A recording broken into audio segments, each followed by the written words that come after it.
Are you all set? Everybody ready? It's nice to be with you. Welcome to the final cabinet meeting of 2025, a year that will go down as the most consequential and successful first year of any administration. They're saying that, not me. Oh, I say it too, actually. A lot of people are saying it. And a lot of that is thanks to the men and women in the cabinet. With the new and improved cabinet room, I might add. We took pictures down from the vaults. We have vaults downstairs with lots of pictures that haven't been exposed to the world for, in many cases, over 100 years. We brought them up, and we're using them as they should be used. But the cabinet room looks beautiful, like it should now. The Oval Office looks beautiful, like it should. It was not. It was like the rest of the country. It was in disrepair. 1 year ago, our country was dead, and said to me by many leaders, we had a dead country. Now we have the hottest country anywhere in the world. It's true. The hottest country anywhere in the world. Think of that. In 4 long years of the Biden administration, there were just $1 trillion of new investments in the United States in 10 months. We've secured commitments of over $18 trillion. So they had, in 1 year, less than $1 trillion. That's in a period of 4 years. Think of it. 4 years they had less than $1 trillion. In 10 months we have more than $18 trillion. Is that right, Scott? It's even going to be higher than that. It'll be higher by and the going end of up. year, And we're waiting for the Supreme Court case, and it's so important and so vital for this country because we're not only respected again, we're putting out wars by our trade policies, and we're taking in hundreds of billions of dollars, and our country is wealthy again and secure again, and it's part of national security, and I hope that goes well. I think it's very important, but think of the number. We're going to be over $18 trillion in 10 months, and which is a record times probably 8 or 10 times, I think more than that, for any country. There's never been a country that's had that kind of an investment ever in history. And there's never been a country that's had half of that. It's a tremendous thing that's taking place. We have companies moving in from all over the world, from Mexico, from Canada, from Europe, from China, from Japan a lot. We just had Toyota is going to spend $10 billion, they just announced, on building new plants in this country. Our workers, they're going to be our workers, but they're spending a tremendous amount. So the stock market is set 46 all-time highs. And this last Friday, which is called Black Friday, was the biggest ever online sales that there's ever been by a lot. More Americans are working today than at any time in the history of our country. I mean, these are the facts we have to get out. And, you know, there's this fake narrative that the Democrats talk about, affordability. They just say the word. It doesn't mean anything to anybody. Just say it. Affordability. I inherited the worst inflation in history. There was no affordability. Nobody could afford anything. The prices were massively high. Do you remember when we took over eggs? You did a great job on that, Madam Secretary. Agriculture, Brooke. Eggs were 4 or 5 times higher than they had ever been. They said, don't order eggs for Easter at the White House. And we ended up doing it, and we got the egg prices way down, lower than what they were before. But the word affordability is a con job by the Democrats. They say affordable. I watched the other day where some very low IQ congresswoman talked about affordability, affordability, affordability. She had no idea. Their prices were much higher. As an example, energy, gasoline, we're now at about $2.50 a gallon. We're going to be, I think, at $2 a gallon. We could even crack that at some point. I'd love to do it. And we could do it more easily if we weren't building up the strategic national reserves, which Biden emptied out before the election so that he could try and get elected, meaning he started it, then he got thrown out of the race. Then she took over and she kept it going, and they emptied out these strategic national reserves, which are really meant for something else. They're not meant to keep people happy with their gasoline price. They're meant for war. They're meant for problems, big problems. He emptied it out, and then she continued it during the process of trying to get elected. Didn't work out too well for him. And they virtually brought it down to the lowest level, I believe, in history. And it didn't have much of an impact because the prices were very high. But our prices now for energy, but for gasoline, are really low. Electricity's coming down. And when that comes down, everything comes down. But the word affordability is a Democrat scam. They say it, and then they go on to the next subject. And everyone thinks, oh, they had lower prices. No, they had the worst inflation in the history of our country. Now, some people will correct me, because they always love to correct me, even though I'm right about everything. But some people like to correct me, and they say 48 years. I say it's not 48 years, it's much more. But they say it's the worst inflation that we've had in 48 years. I say ever. But whether it's 48 years or ever, it's pretty bad. We had the worst inflation that we've ever had. Since last January, we've stopped inflation in its tracks. And there is still more to do. There's always more to do, but we have it down to a very good level. It's going to go down a little bit further. You want to have a little tiny bit of inflation, otherwise that's not good either. Then you have a thing called deflation. And deflation can be worse than inflation. But we have it almost, we'll soon be at a perfect level, but we inherited the worst inflation. But we have 20 states that are now selling gasoline at less than the $2.75, think of that, $2.75, and it was at $5 under Sleepy Joe. Grocery prices are down with the cost of Thanksgiving turkey this year down 33%. It was lower than 33% lower than under the Biden administration. Egg prices are way down 86%, thank you. And mortgage rates, despite the fact that we have an incompetent chairman of the Fed, a real dope, who should reduce rates. I saw even Jamie Dimon said he should be reducing rates. I never saw Jamie Dimon say that. I wonder why he said that. But he really said it because he's right. But we have a guy that's just a stubborn ox who probably doesn't like your president, your favorite president. But they're going to be coming down. We'll be announcing somebody probably early next year for the new chairman of the Fed. I talked to Scott about taking the job, but he doesn't want it. You got the greatest job here. Yes, sir. Right? He said, no, I want to stay chairman. I want to stay right where we are, Treasury. And I think we're doing really great, aren't we? Yeah? We're doing great, sir. It's a great team to be part of. Yeah, no, it's amazing. Under my executive order to lower prescription drug prices, which I think is the single biggest thing we've ever done that nobody writes about because you're fake news. I've made unprecedented deals along with Bobby and Oz and all of the people that work on it. A lot of people that you wouldn't even think work on it, but they do, to slash drug prices by 200%, 300%, 400%, 500%, 600%, 700%, 800%. Nobody's ever heard of it before because I instituted favored nations and no nation agreed to do it. And then I said to the nations, if you're not going to do it, I'm going to charge you 100% tariff, which is more money than we're talking about. And they said, sir, we'd love to do it. Please, we would be honored to do it. And they agreed that they would go along with the whole thing. Nobody thought you could do it because they felt, number one, you couldn't get the drug companies to do it. So we're paying, as an example, for the, let's call it the fat drug, F-A-T, for fat people. Anybody use it at the table? Don't ask. But the fat drug was $135. Think of that. For certain people, $1,300 for certain countries, $1,300 in New York. So in New York it was $1,300, and in London it was $135. And a friend of mine called me, he said, what is this? Why is it? He got used to paying $1,300. Well, now what we have it down to is, Bobby, what's the number? Like 150 or something? We have it down to a low number, don't we?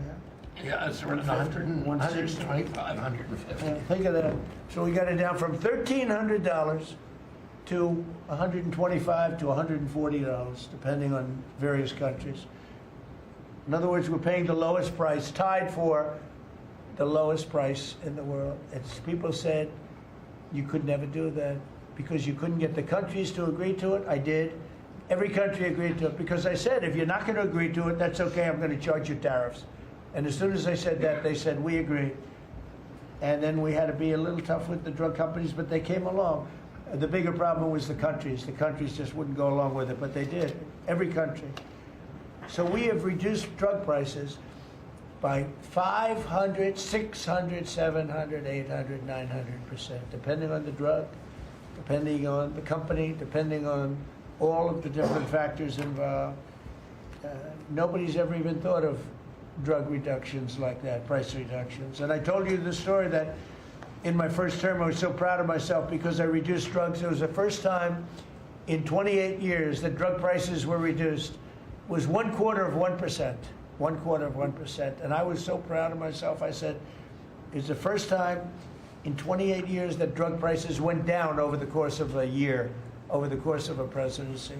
1 year, 1/4%. I had a news conference. I was so proud. Now I got them down, not 1/4%. I got them down 400, 500, 600% and more. And the fake news won't write about it.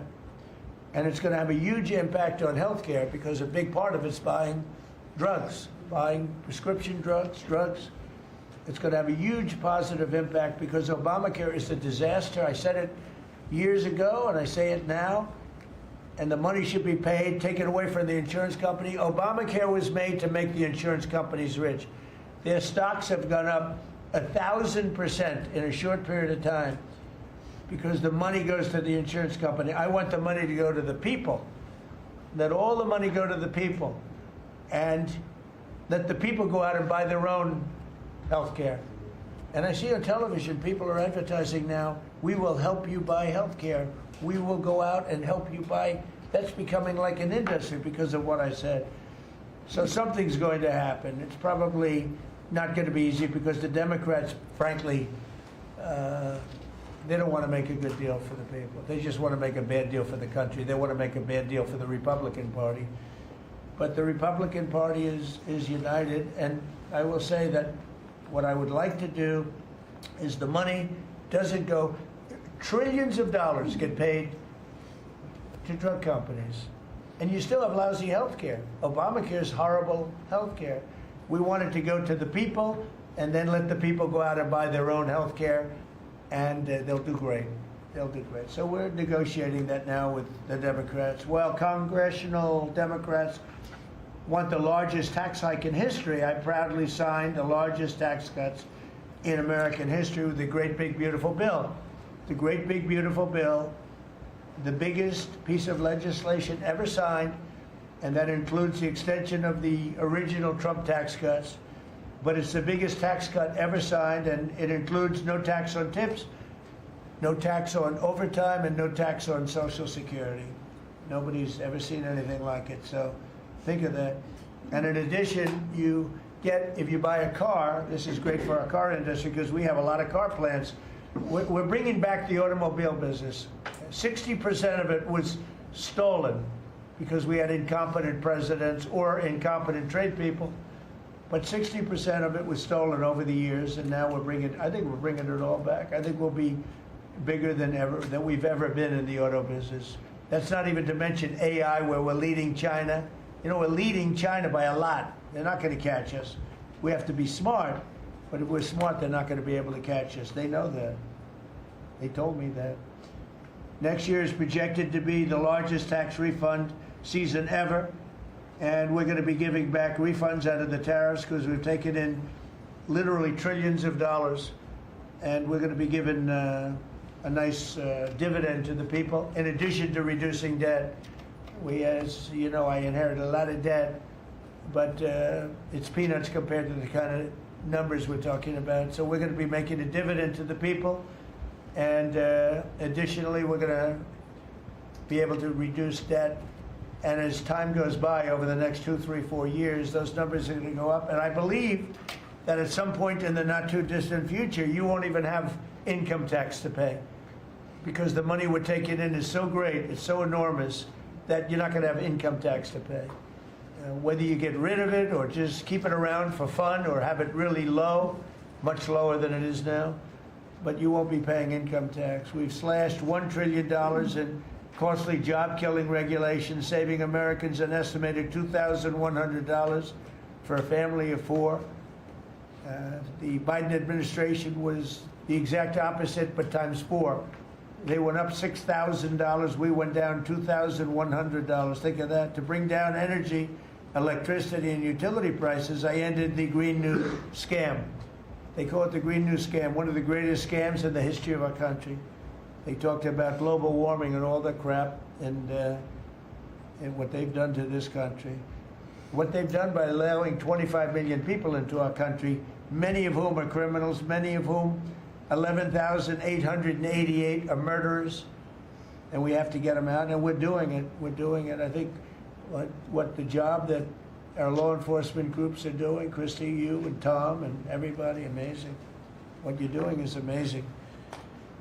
I terminated the insane electric vehicle mandate, and look, some people that make electric cars weren't happy with that. But we have to do that because you have to have a choice, whether it's a gasoline-powered car, and we have so much gasoline. You know, China doesn't have gasoline. We do. And whether it's a hybrid, which really are working really well, the combination of electric and gasoline-driven. But we, everybody was supposed to, by 2030, everybody had to own an electric car under the Biden stupidity. And not everybody wants to do that. I like electric cars. I like all cars. They're all good. They all have reasons. But you want to be able to go and buy what you want. I imposed historic tariffs that are now bringing in so much money that nobody's ever seen anything like it. And countries that were ripping us off, including allies, but they were ripping us off for years. I won't use the names. I won't mention Japan. I refuse to mention South Korea. I will not mention names. But they were ripping us off like nobody's ever been ripped off before, and taking horrible advantage of your country. But now we're making a lot of money. We're making a lot of money because of the tariffs that are pouring in. And it's really national security. Among everything else, it's national security. We've also rapidly turned the worst border crisis in world history. I believe we had the worst border ever in history. I don't care if you had a fourth world country. You know, we allow third world country in. We would allow fourth world war countries in also. It doesn't matter. There was never a border that was as bad as our border. We allowed anybody in with no checks, no vetting. So we've rapidly turned the worst border crisis in world history into the strongest border in the history of our country, and probably one of the strongest borders in the history of the world, because we have nobody coming through. And I want to thank our people. The Border Patrol is so amazing, ICE, and I want to thank the military for the backup, because they're standing right behind them, and that was really nasty for a period of months, and now it's no longer nasty. Now they don't even come up. Nobody comes up. It's an easy job. It made your job a lot easier because they know they're not going to get through. And we take people in, but they have to come in legally. For 6 months in a row, 0 illegal aliens have been admitted into the United States. You believe that? 0. We had millions of people coming in a year, millions. Now we have 0 for 6 months, and these are given by radical left people that do the numbers. I mean, they're not doing them any favor. They're being we don't have our net numbers are unbelievable. But we had 0 people in the last 6 months. Illegal border crossings along the U.S.-Mexico border have plummeted to the lowest level ever recorded. And nobody talks about that anymore. You know, it's crazy. They don't talk about it. You'd think they'd say, well, Trump's done a great job in the border. This country is being destroyed by the border. But you always find something new, like, is he in good health? Biden was great, but is Trump in good health? I sit here, I do 4 news conferences a day. I ask questions from very intelligent lunatics, you people. I give the right answers. There's never a scandal. There's never a problem. I give you answers that solve your little problems. You go back, and you can't find anything, but you do stories about Biden was in wonderful health. The guy didn't do a news conference for 8 months. If I go one day, I had one day where I didn't do a news conference, there's something wrong with the president. You people are crazy. I'll let you know when there's something wrong. There will be someday. That's going to happen to all of us. But right now, I think I'm sharper than I was 25 years ago, but who the hell knows? By the way, I took my physical. I got all A's, everything. But they said to me, would you like to take a cognitive test? I said, is it hard? They said, yes. I said, well, I'm a very smart person. Who was the last president to take one? No president has ever agreed to take one. Because when you get into the mid-questions, meaning, 10, question number 10, 11, 12, 28, 30, they get harder and harder. And they said, would you like to do it? I said, well, no reason to do it. Nobody's ever done it. I'll do it maybe, but there's really no reason. They said, sir, the problem is this is Walter Reed Hospital. And that's a military hospital. And that means that things are, sort of open. It's not like private where you have, if you do poorly, we'll have to, probably you'll find out. I said, I won't do poorly. I'm a smart person, not a stupid person. And as the doctor will tell you, I aced it. Right, Susie? I aced. I got every question right. And these are tough questions. These are questions that I would say 99% of the people that I'm talking to right now, meaning the people from the fake news, would not do well in those exams. But I'm the only one that took it. I got every single question right. And then I read in the New York Times, is Trump sharp? Trump is sharp. But they're not sharp. That's why they're going out of business, the New York Times. I hear that they're losing so much money, it's ridiculous. They're a bunch of fakers. But we can never let another thing happen like what happened to us with a fake election, with a rigged election, where a guy like Joe Biden assumes the presidency. Because the man was grossly incompetent. And he was incompetent 30 years ago. But he was really incompetent for those last few years. And our country was put at great danger because of it. So for 6 months in a row, we had 0 people. Illegal border crossings along the U.S.-Mexico border have plummeted to the lowest level ever, ever, ever. Think of that. And the net benefit to our country is enormous, incalculable. America is strong and respected again. On the world stage, we're really respected. In fact, I went to a NATO and they were calling me the president of Europe. We're doing very well. We have a lot of respect. As you know, we have a problem with a war that our people are trying to settle now with Russia and Ukraine. We are not involved in the war monetarily anymore. Biden gave away $350 billion like it was candy. That's a massive amount of money. And much of it in cash, a lot of it in equipment. I don't give away anything. We sell the equipment to NATO. The European nations pay us for the equipment, 100% price. And then they bring it to Ukraine or whatever they do with it. But we're trying to get that settled. I've settled 8 wars. This would be the 9th. And our people are over in Russia right now to see if we can get it settled. Not an easy situation, let me tell you. What a mess. It's a war that never would have happened if I were president. Not even a chance. And it didn't happen for 4 years. We've renamed the Department of Defense the Department of War, and I thought that would be controversial. And frankly, I tell you what, I haven't met one person, there's not one person I've met that doesn't like it. Think of it. We won World War I, World War II, everything in between, everything before it. And then we said, let's change the name.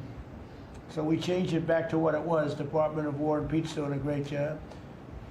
We ended 8 wars, think of that. 8 wars, but we're going to do one more, I think. I hope.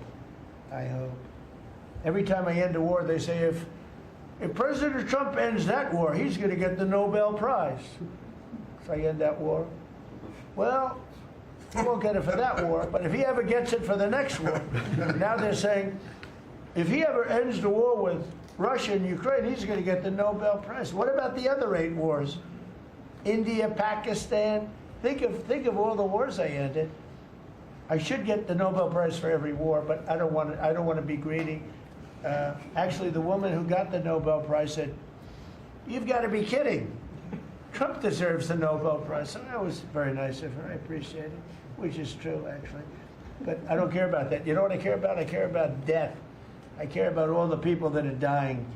And last month, 27,000 young people died, mostly young people, mostly soldiers, despite some missiles being shot into Kiev and other places.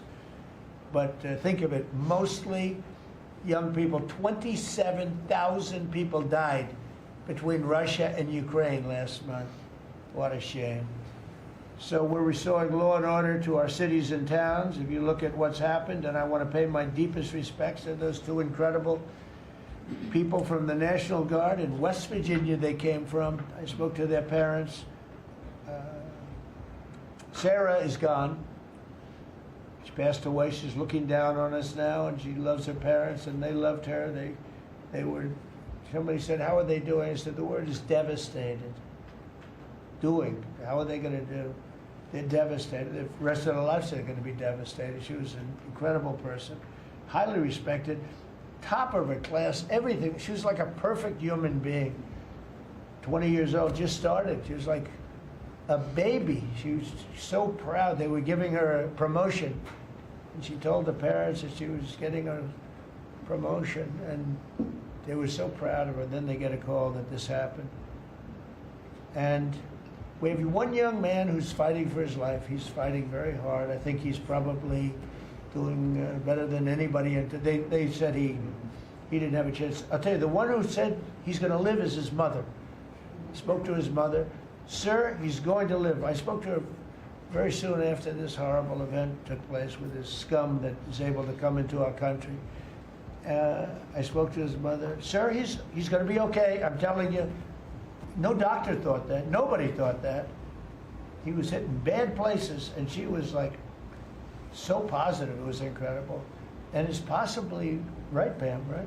Possibly right. Boy, it would be amazing. If he lives, it would be amazing. A miracle, actually.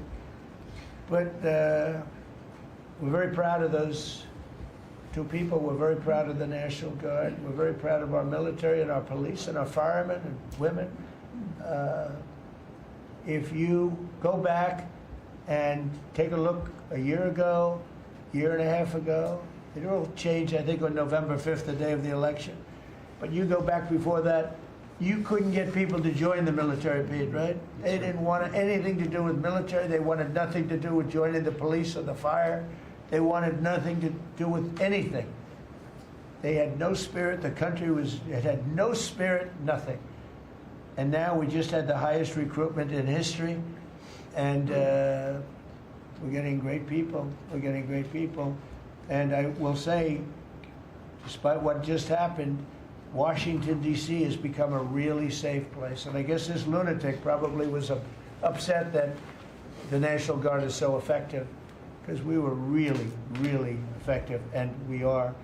And Washington, D.C. is now considered a very, very safe city. We had crime numbers a year ago that was so bad, embarrassment that the city, the capital of this country, could have numbers like that. And Washington now is, no murders, no this. It's been a miracle also what happened here. And now we're in Memphis, and we're going to New Orleans pretty soon. Over there, the governor called me. He'd like to have us go there. Governor Landry, great guy, great governor. He's asked for help in New Orleans, and we're going to go there in a couple of weeks. And we're doing a real job. Even Chicago's down a little bit because we have a minor force there. We could knock it down within 4 or 5 weeks. We could bring it down to almost nothing.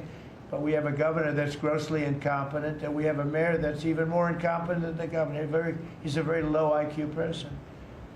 And typically low IQ people don't make good mayors.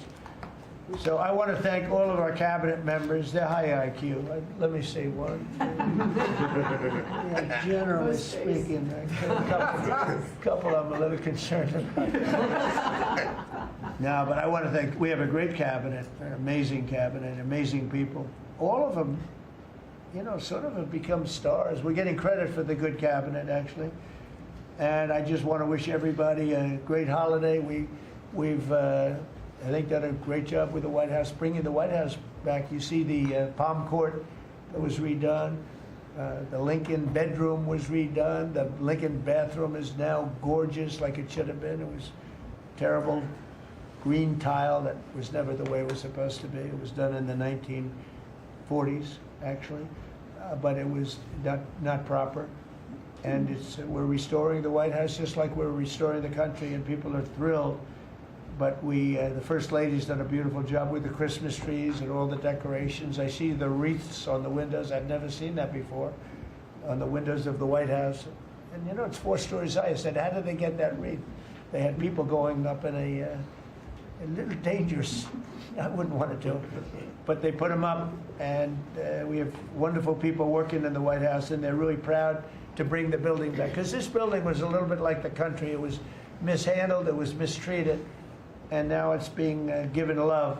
And we're building one of the great, I think, maybe the greatest ballroom. We needed it for 150 years. They've been asking. You see the trucks and cranes and excavators in the background, and you hear them, and every time I hear them, I love the sound.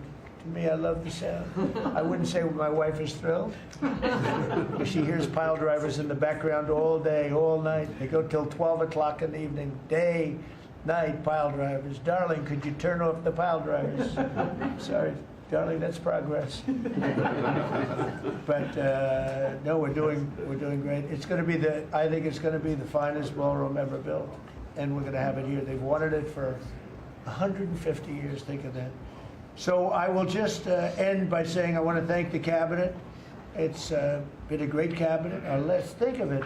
Time flies, but this is our last of the year, as I said, and I just think you've done a fantastic job. And we're going to go around the room. We'll go quickly, but we're going to go around the room, and we'll start with Pete, and you'll tell us about some of the achievements. And some of you have achievements that are so big, I don't want you to go through the whole thing because we're not done. But we'll start with Pete, and then if you want, we'll take some questions at the end. Please, Pete. Well, thank you, Mr. President. As you said, it has been a historic year at the Department of War. Recruiting and retention over this year are at the most historic levels our country has ever seen. I had a chance to be on an aircraft carrier destroyer over Thanksgiving. The spirit in our ranks since the election under President Trump is unprecedented. I've never seen anything like it as a soldier myself in uniform, and I know a lot of you feel the same way. We've ripped out the DEI and the political correctness. It's all merit-based at the department. We're getting back to basics: accountability, training, readiness, lethality, and that's reviving that spirit.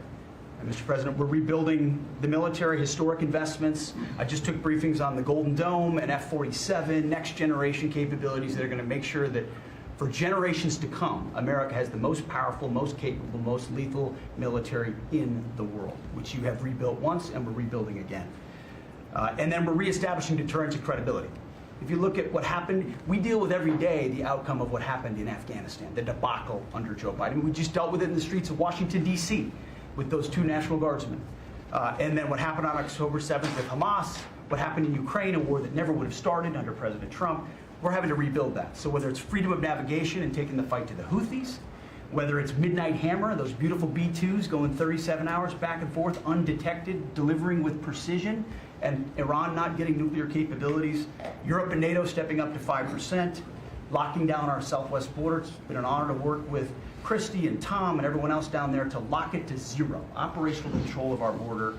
And then it's getting after and going after narco-terrorists and designated terrorist organizations in our own hemisphere. As I've said, and I'll say again, we've only just begun striking narco boats and putting narco-terrorists at the bottom of the ocean because they've been poisoning the American people. And Joe Biden tried to approach it with kid gloves and allowed them to come across the border. Cartels take over community, 20 million people, hundreds of thousands of Americans poisoned. And President Trump said, no, we're taking the gloves off. We're taking the fight to these designated terror organizations, and that's exactly what we're doing. So we're stopping the drugs, we're striking the boats, we're defeating narco-terrorists, and we're standing... And Peter, you may say one thing, that drugs coming in through the sea by sea are down 91%. And I don't know who the 9% is. I'm not sure either, sir. But down 91% by sea. We've had a bit of a pause because it's hard to find boats to strike right now, which is the entire point, right? Deterrence has to matter, not arrest and hand over and then do it again, the rinse and repeat approach of previous administrations. This is meant to get after that approach. And I would just end by saying, as President Trump always has our back, we always have the back of our commanders who are making decisions in difficult situations, and we do in this case and all these strikes. They're making judgment calls and ensuring that they defend the American people. They've done the right things. We'll keep doing that, and we have their backs, Mr. President. Good job. Thank you very much. Howard? So we set out to stop the ripoff of the United States of America. This is about global change of trade. We've been ripped off since 1945 when we set this policy. So we set out, and together with my partners, Jameson Greer and Scott Bessett, we set out to change that. So we started, the first one was the UK deal, right? We asymmetric. They pay us 10%, and we get charged nothing. That allows us to export, and that began the process. Then we did the biggest, the European Union, 450 million people, $20 trillion economy. They completely opened their borders to us, and we charge them 15%. That makes America $100 billion a year and turns it back to where our economy is the best. And so it proved that President Trump's trade agenda was the right trade agenda. Then we go to Japan and Korea. They offer us $750 billion in cash to build in America at the president's direction. And we're going to start as an example, nuclear, right? We need to have a nuclear arsenal in America of power, the generation of power. So we're going to build hundreds of billions of dollars, financed by the Japanese and the Koreans, meaning they give us the money, we build it here, and we split the cash flow 50-50. We're going to build ships, $150 billion worth of ships in America. That changes the way things work, right? After those trade deals, then you go to how are we going to reshore, right? Let's start talking about the auto industry, right? We've been competed against by Koreans, the Japanese, the Europeans. We're kicking our tail. President Trump changed it. 25% tariffs, bring it all home. This year, General Motors stock up 40%, Ford up 34%, and on the same day that we announced we had set all the tariffs, Sean Fain, the head of the United Auto Workers, called and said, I can't believe I'm calling a Republican Secretary of Commerce to tell the president that this is the greatest administration for auto workers in America. The stock's up and the auto workers up. That proves that President Trump understands how to take care of the whole ecosystem, both the companies and, more importantly, the people who work there. Semiconductors, right? We didn't build any. The Biden CHIPS Act was a $60 billion giveaway, right? We've now turned that. $300 billion is committed to America. That's going to go up to $750 billion in the next 60 days, right? And then you go to pharmaceuticals, right? $250 billion being invested in America, and then working together with Bobby Kennedy, right? Pounding away on that MFN, working together as a joint team. They're coming to over $250 billion and cutting prices in half. We did the golden share of U.S. Steel to make sure the Mon Valley is protected. Intel gave us 10% of the company, make tens of billions of dollars, right? And the last thing I will say is a year ago today, I was working on transition with President Trump, right? To build the greatest cabinet ever for the greatest president ever. And I, as I sit here today, I can't be more proud of how you did it, sir. You've created the greatest cabinet. It is a joy to be at this table. You know, one thing we will mention, so they came to see me from Intel, and they had a problem. I said, look, we'll fix your problem, but I think the United States is entitled to 10% of your company.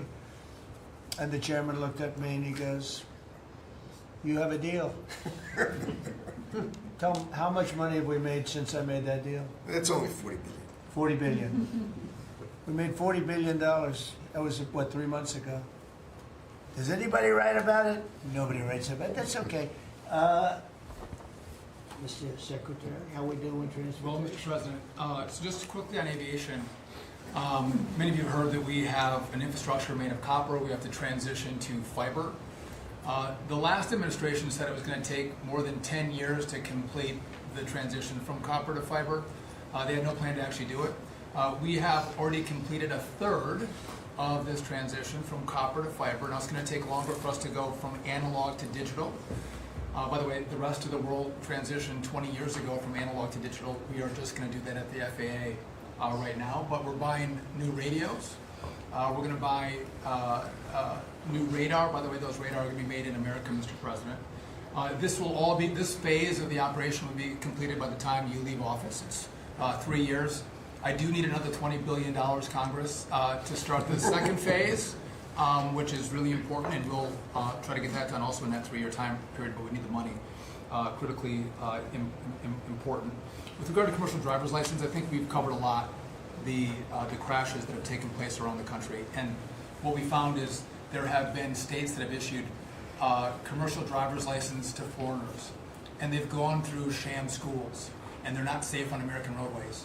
And so, in partnership with Secretary Nome, we have driven those numbers down. We've got California, Gavin Newsom, to revoke 17,000 unlawfully issued licenses. We've closed out half of the fake schools that give out these fake licenses, all critically important. Governor Tim Walz of Minnesota gave 33% of these licenses unlawfully. People that should never have a driver's license driving a big rig on American roads, endangering the American people, shameful. We've cleaned up Union Station here in DC per your directive. We're going to rebuild Penn Station in New York. We're going to break ground at the end of 2027, get that project operational. And, Mr. President, a lot of us, I fly commercially, I fly back by the bathrooms. I don't know why that happens. They put me in the back. But, we've asked Americans to bring their better selves, to bring civility back to travel, to say, listen, let's say please and thank you. And if someone's pregnant on your flight and you're as strong as Pete is, well, pick up the bag and help her put it in the overhead bin. Let's be nice to each other, is what we've asked. Maybe not wear pajamas or slippers on the airplane. And I think it's been received fairly well, and I think we can all have a better travel experience when we do that. And just the last point I'll make is there was a big football game where the Merchant Marine Academy that falls under DOT actually beat the Coast Guard with Christy Nome. We beat them by 1 point, and so we're very proud of that. And, so well done, Kings Pointers. So a little bit in a nutshell, we're rebuilding the air traffic control under boot edge. That's supposed to be boot edge. Who's another grossly incompetent person. He'd get in his bicycle, ride to work, and he was just terrible. What they do is they take the fiber optics and they take fiber trying to hook it into copper, and fiber and copper don't mix. You can't do it. But people knew that for the last 30 years since they started doing the fiber. And they spent billions of dollars, and it didn't work. And you saw that by the helicopter crash. You saw that by Into the Plane. You saw that by a lot of things. So we're doing a brand new air traffic control system, and it's going to be the best, and it's going to be from top to bottom. And we have the 3 top companies in the world bidding on it. And it's going to be one bid, and we're going to have one company responsible, and it'll be the best system. And it's going to make this. Look, our skies are safe. Otherwise, we wouldn't let people fly. But we're going to have the safest skies. We're going to have the best system anywhere in the world. We're also going to rebuild Dulles Airport because it's not a good airport. It should be a great airport, and it's not a good airport at all. It's a terrible airport. It was incorrectly designed with a good building. Actually, it's got a beautiful terminal. Saarinen was the architect, one of the greatest architects in the world at the time. A great architect. And so they have a great building and a bad airport. But we're going to turn that around, and we're going to make Dulles Airport serving Washington and Virginia, Maryland, etc. We're going to make that into something really spectacular. We have an amazing plan for it and other things. But yeah, you're doing a really good job. I appreciate it. The people movers of Dulles, we had a crash recently So we're going to announce that later today, a request for bids on this. But again, it's a not a great airport, which we can make great in this administration, Mr. We have a design that's amazing for Dulles. It's going to take Dulles and make it a really bad, it was a badly designed airport. We're going to make it into as good as there is in the country. It'll be exciting. Okay, please. All right. Well, Mr. President, it's good to be here at this meeting because in 1 year you can look around the table and see the change. And I think one of the biggest changes is how this cabinet works together. And I want to start there.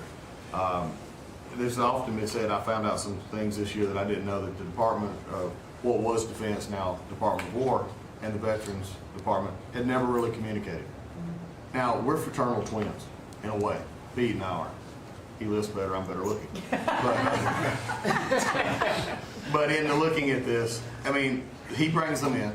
He keeps them for a number of years, up to 20 or longer. And then they come into what the country is committed to our veterans. And if you don't have both ends working correctly, then recruitment lags, morale lags, and we've been able to work and fix a great deal of that. I didn't need to change our name, but I did do one thing. I put the veteran back first at the VA. And we did that in 1 year. How did we do that? We started taking things that have been neglected for a long time and put them back. We had a backlog in which we've dropped over 160,000. We're not talking year-to-year change at the VA. We're talking 5-6 years. We have to go back 5 to 6 year prior COVID numbers to see the change of backlogs that are now reduced. We do it in 6 months instead of the long time it took. In fact, it grew under the Biden administration. It shrank over 160,000 under us. CHAMP VA, which is a program we have, has basically been back to day. It was at a terrible state, which delays and claims and everything's going on. We've got that back. We're doing things like taking a new look. I have one question that I ask when I go to my hospitals, which probably have over 170 hospitals, 1,200 clinics, and I ask the people one thing, Mr. President. I say, what are you doing right now that if you were just honest and I wasn't standing here, you say, this is stupid? It's been amazing what we've gotten, and the feedback that we have had. We've been able to change how we do credentialing, how we do privileging, how we do hiring. We're all working through that, and it has all made a difference for our veterans as we go forward. CMP exams for veterans out there listening. If this is the one where disability claims, where they say, well, let me send you to a doctor to make sure. Most of the time we have that already in the record. We're working now to where those could actually be changed, where we just look at the record and not have to send them to the doctor. That's almost a $3 billion savings that we could let, and also not taking what the veterans get. We're also getting ready to announce here pretty soon a reorganization that's going to bring our hospital system organizationally in line with the 21st century. We are the largest healthcare organization. It's about time we acted like it, Mr. President. You gave that leadership, and we're going to do it. And also one thing, community care contracts getting ready to go out. It's one of the largest contracts in the federal government, but it does exactly what you and I have talked about before, making sure that our veterans can get care in the system or in the community, wherever they want it. We're getting ready for that. Now I have one thing for all the press who really enjoyed the first of the year, saying, oh, you know, they're going to cut all these jobs, 80,000 this, 80,000 at the VA. Mr. President, every success that I just gave you came after the fact, or pretty much after the fact, that we had 30,000 take early retirement. Early retirement, no risk, although you reported it as loss and risk, you can't help yourself. 30,000 took the retirement. Every bit of the success that I just told you about came with a reduced workforce. There was a motivated workforce that said, how can we take care of veterans? That's what this cabinet does. That's what we're doing for you. Good. And you've got the highest approval rating we've ever had at the VA, so that tells you something. You're doing a great job. Thank you very much. Jameson, please. Well, there's been some activity on trade this year.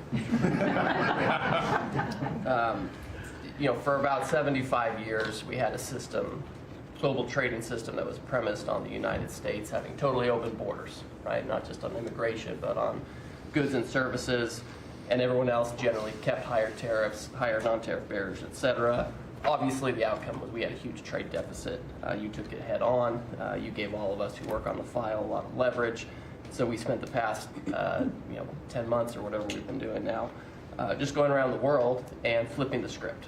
So now we're in a situation where we've protected our industries, we have the tariffs, and the other countries have decided to take their tariffs down and non-tariff barriers. And we've done it in a very constructive way. We've achieved agreements on reciprocal trade, which are a new kind of trade agreement that's really focused on making sure we have balanced trade, we have reciprocal trade, that we're treating each other fairly. And it's been embraced by the international community. And it's going to be exciting to see what it's like 5 years, 10 years from now, because you've changed it. And that's how it's going to be now. And I think you should be commended for it, and we look forward to seeing what comes in the next few years. Thank you very much. You're doing great. He's doing a great job. Thank you very much. Please. Thank you, Mr. President. Last time I was here, I said that the amount of dereg that we had for regulatory was 30 to 1. Since then, it's up to 48 to 1. Your goal had been 10 to 1, which was in excess of 6 to 1 in the first term. It's actually much higher than that, but I made my team redo the threshold a little bit because it sounded so unbelievable. But the amount of work that's being done with this entire team is astronomical. And another detail in that is that when we propose a rule, some of the biggest ones that you care the most about don't go into that count until they are finalized. So next year we should be even more eye-popping. One of those to talk about is the federal acquisitions regulations, which you gave us a charge 6 months ago to dramatically reduce. In 6 months, we've lowered it by 25%, 500 pages, 2,700 mandates, which is a third of the mandates. That's going to lead to savings, competition, and speed. So probably $40 billion for the agencies in savings over the course of 10 years. When we get up and running, it'll be north of between $200 and $400 billion. Competition, about 45% of government bids only have one bidder. So you got no competition in that situation. That will now change, and then we're just getting faster, months, and hopefully we turn it into years, which means you all around this table can buy things that you need quickly, and that you have better vendors to come, many of them small businesses who want to participate in the federal procurement process. So making all sorts of improvements on that front is very exciting. Thank you, Mr. President. It's great. And great on the regulations. We're cutting them at levels never seen before. And I have the record from the first 4 years, but we're blowing that record away, so it's been really great. Good. Scott? Yes, sir, Mr. President. Great to be with everyone. And, you know, when you were giving your report, which was fantastic, and I listened to the report of all my colleagues here and those that will come, it reminds me when I played in the NFL, we had this thing called game film. You know all about film. And we had a saying that said, the film don't lie. The film tells a real story.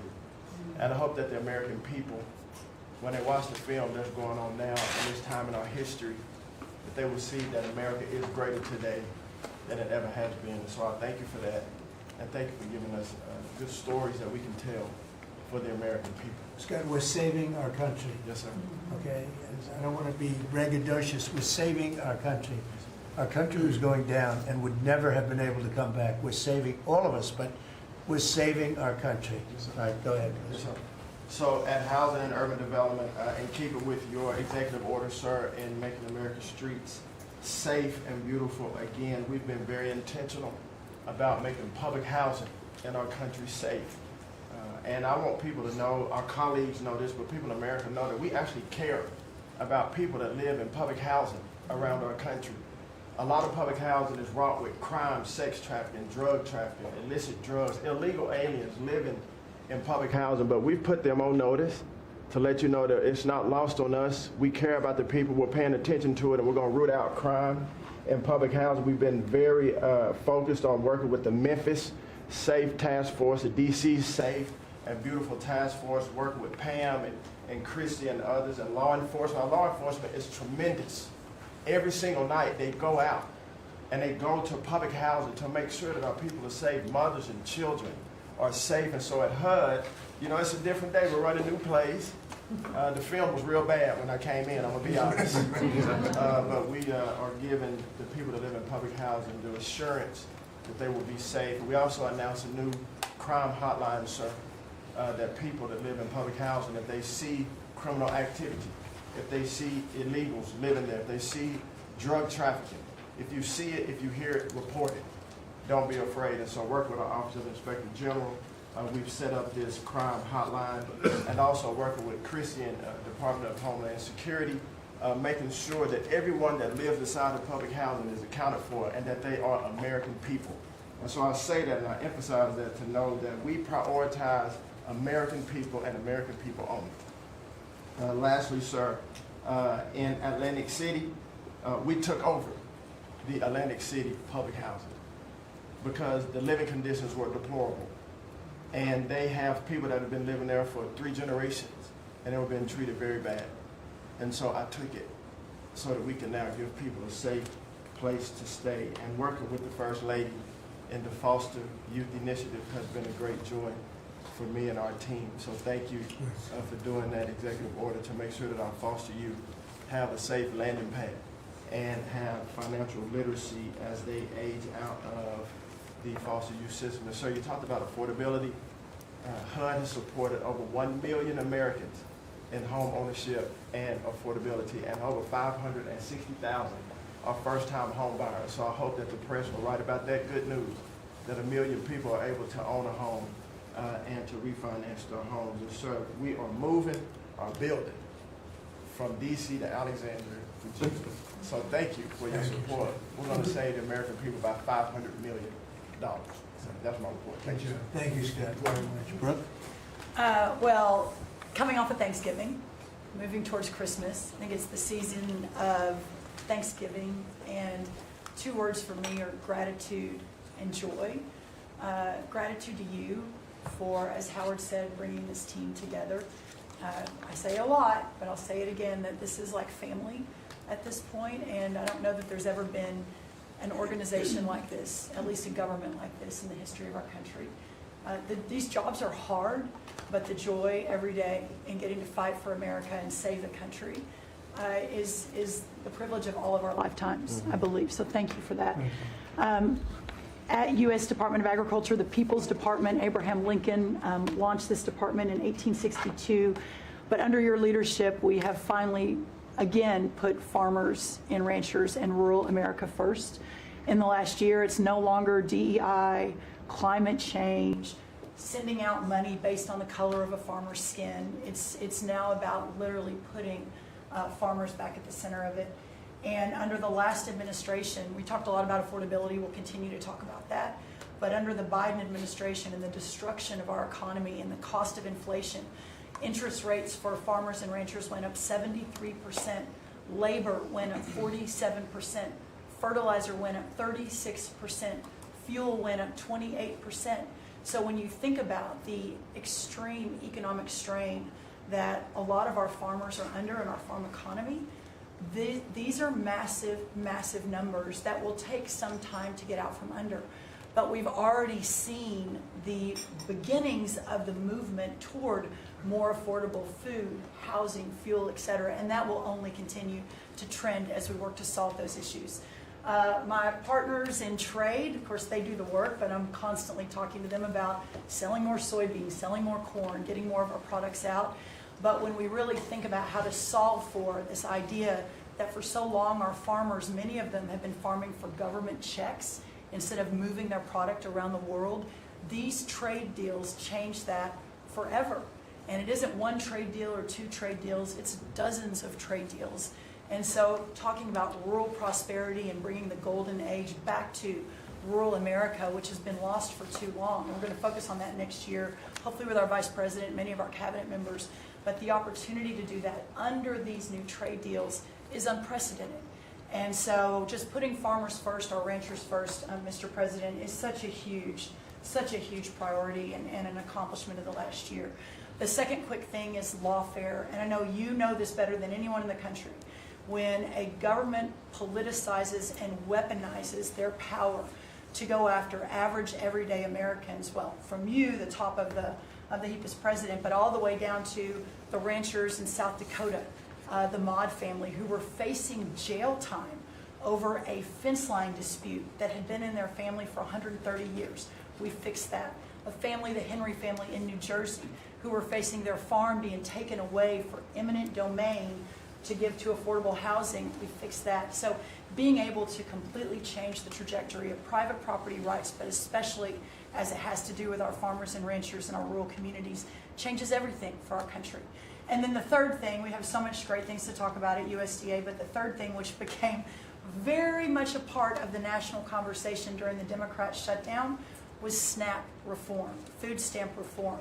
When all of America saw what so many of us know and have been working on, but when you have so much rampant fraud in a program that 42 million Americans participate in, now a big good piece of news that I hope is written about, since you became president, about 800,000 of those 42 million have moved off of food stamps which is hopefully the plan with better jobs, higher wages, etc.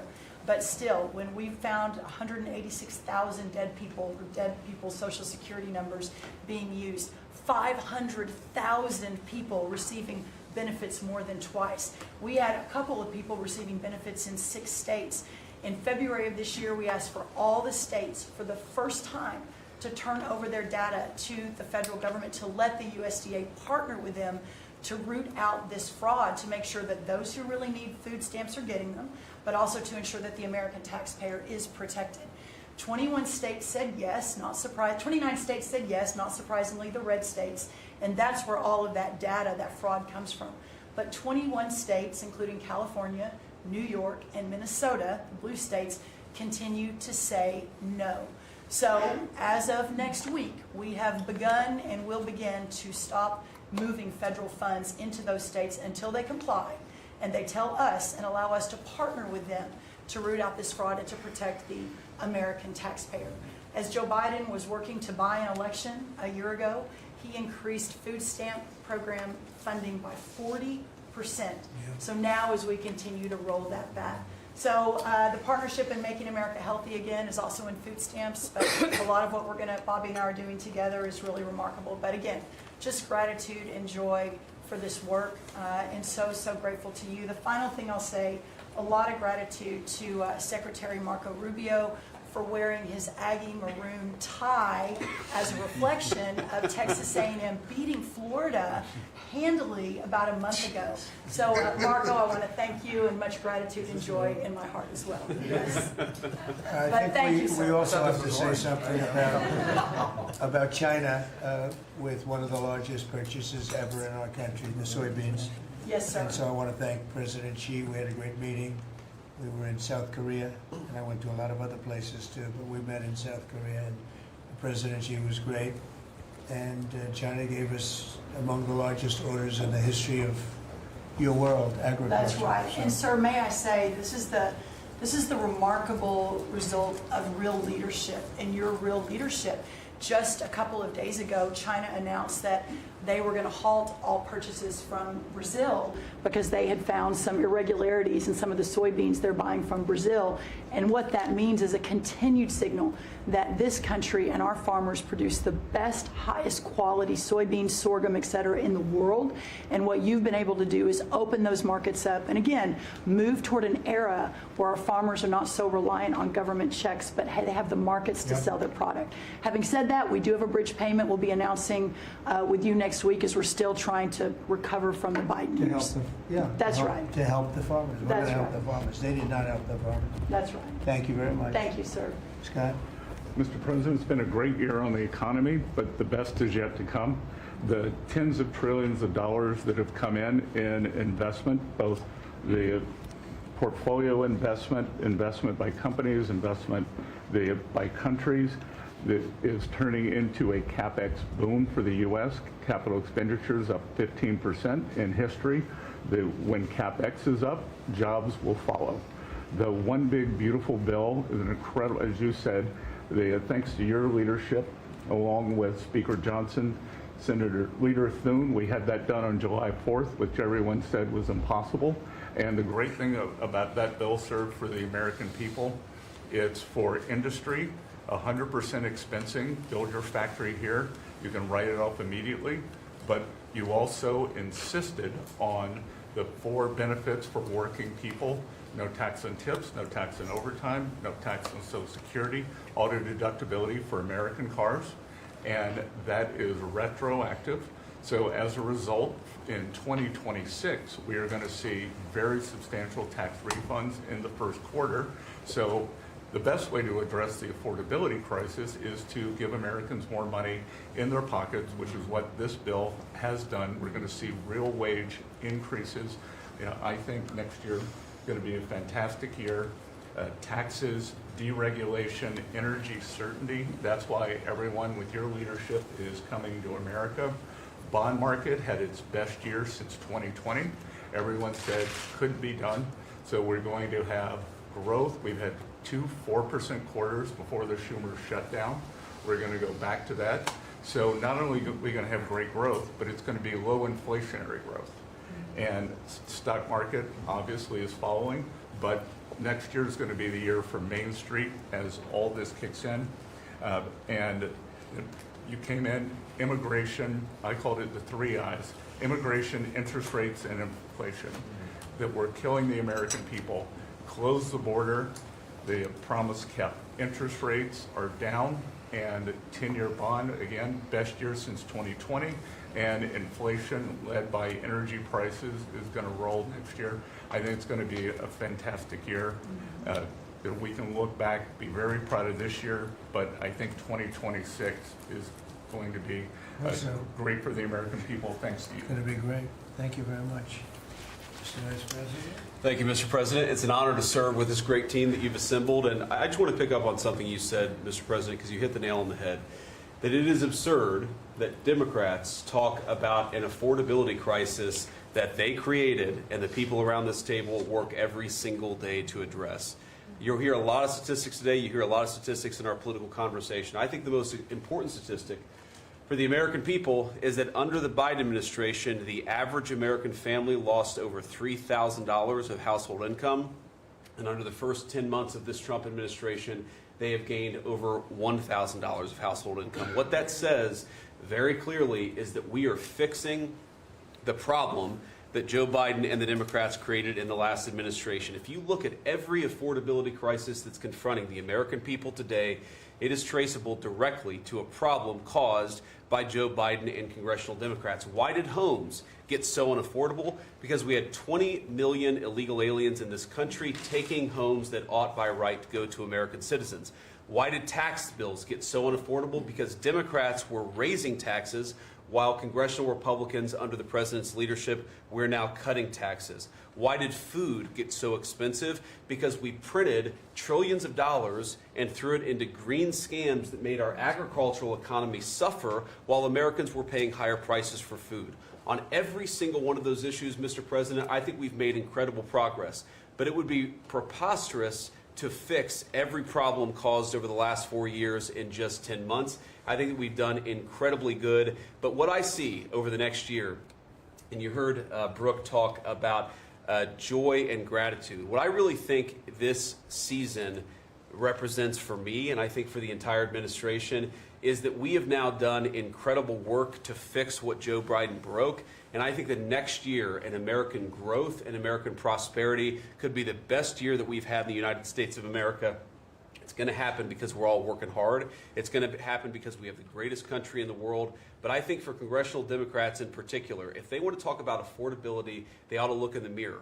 We are fixing what they're broken. We're proud to do it. It's the job that we were elected to do. But I think 2026 is going to be the year where this economy really takes off. Thank you very much. Thanks, sir. Great. Pam? President Trump, thank you for talking about Sarah. Heartbreaks for her family. And Andy is doing well. His parents, Melody and Jason, wanted me to tell you, and I was with them yesterday in the hospital. He's a miracle. I was there when the surgeons came in, and they wanted you to know this. He's a miracle, and if everyone in this country can continue to pray for that family. He's got a long road ahead of him, but he is a miracle. And of course, our DC initiative is led by our amazing, and the monster will be held accountable who did this. Our marshals, of course, are leading the DC Safe effort. We have made over 7,000 arrests at your direction. DC is safe again. Working with everyone around this table, Pete and everyone. Scott and I were in Memphis together last week. And everyone, and Bobby, your HHS, doctors and medics are on the ground to help people in Memphis and DC. In Memphis, we've made over 3,500 arrests so far. And Homeland Security, Christy, you've been instrumental in this. But it's everyone working together as a team. We even have Treasury agents out there. It's unbelievable, on the ground in DC and Memphis. Of course, law enforcement first, FBI, Kash Patel has led the FBI. We have a 100% increase in the arrest of violent criminals, thanks to your leadership. DEA, led by Terry Cole, over 45 million fentanyl pills, 4,200 kilos fentanyl powder. That is the equivalent of 347 million potential lethal doses. That's unbelievable that you've taken off the streets of our country. And the weight of all the drugs combined taken off by DEA is the weight of 17 full semi-trucks of the drugs just since you've been in office. The drugs that had flowed into this country under the previous administration. ATF, led by Rob Sakata, has seized more than 31,000 illegal guns. 31,000. Unbelievable at your leadership. 19,000 of those were from trafficking cases. We've been sued on the legal front now. We have been sued 575 times. 575 times. More than every administration going back to Reagan combined. Most recently, yesterday, I was sued by an immigration judge who we fired. One of the reasons, she said she was a woman. Last I checked, I was a woman as well. 24 Supreme Court wins, President Trump, 92% success rate. We told you it would take a while to get to the Supreme Court. We're doing it at record speed, led by John Sauer, of course, Sarah and Hosh, all working together. Immigration, we're winning. Nationwide injunctions, ending DEI funding, working to secure that our federal workforce is aligned with your America First agenda, representing pretty much everyone in this room. We met with your general counsel yesterday, Doug, working with everyone. It's nonstop. ICE, of course, we're winning there with Christie. We're Brooke, SNAP benefits, won there. Marco, USAID. Pete, National Guard, of course, going nonstop. Our U.S. attorneys are fighting violent crime, working around the clock to make America safe again, which was your directive. Our Civil Rights Division, suing Gavin Newsom 3 times now, Prop 50, keeping boys out of girls' sports, and in-state tuition for illegal aliens. We've sued over election integrity. We are litigating major universities with Linda. Thank you, our Civil Rights Division, for everything that you've done to end DEI in our schools. Our Civil Division fighting sanctuary cities every single day. And of course, our Antitrust Division with Google, major settlement. Our attorneys are working on terrorism, TDA, MS-13, Antifa, President Trump. We've charged more than 500 defendants with assault on federal officers thanks to your directive. And also, we have dropped countless cases against Americans that were prosecuted under the Biden administration, including J6, COVID, FACE Act, and more. And as everyone knows, we cannot talk about pending grand jury investigations, but no one is above the law, and that includes what happened in Arctic frost. I hope everyone has a very Merry Christmas, Happy Hanukkah, and Happy Holidays. Thank you for fighting for our country. Thank you. Thank you very much. Please, Laura. Great. Well, thank you, Mr. President. Thank you for allowing me to be at this table. When I came on board, I knew really none of you in this last year, and it's been a year, Mr. President, since I've had the pleasure to serve this country on the workforce. Everybody said the Department of Labor would be quiet, fly under the radar. You won't have to do too much. Absolutely not, because you made the American people realize the American dream is real for the American workforce. And it's been under your leadership, Mr. President, that over 2 million jobs that has been created since you started have been native-born workers. And that is the difference between this presidency, this administration, as opposed to the Biden administration, where mostly foreign-born or federal government jobs. And I think through the private sector, over 2 million jobs of native-born. And so the Labor Department has wasted no time in putting that into action with our Make America Skilled Again, either grant dollars, but the intentionality of the apprenticeship program, 1 million active apprentices across this country. We have done over 250,000 new apprentices so far in the first year and registered over 2,000 new apprenticeship programs. Why do we need the apprenticeship programs with the men and women in the trades? Because of the leadership of onshoring and reshoring, and have a lot of these companies reinvest in America. We have to build this country.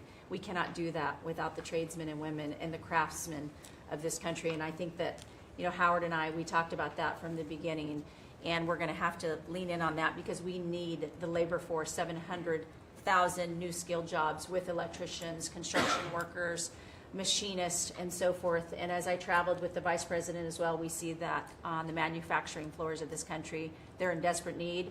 The Department of Labor are going to get the workforce skilled again. Working with Secretary McMahon as we move a lot of the education out to our respective states, we are now working together, and we have deployed $86 million in investments, and a lot of that is in AI infrastructure jobs to have our new workforce proficient and literate in AI if we're going to continue to lead the AI race, and we're working on that. And the Department of Labor is now creating and will soon launch the AI infrastructure and workforce hub, which we will be able to track that metrics to see exactly if these dollars are going correctly.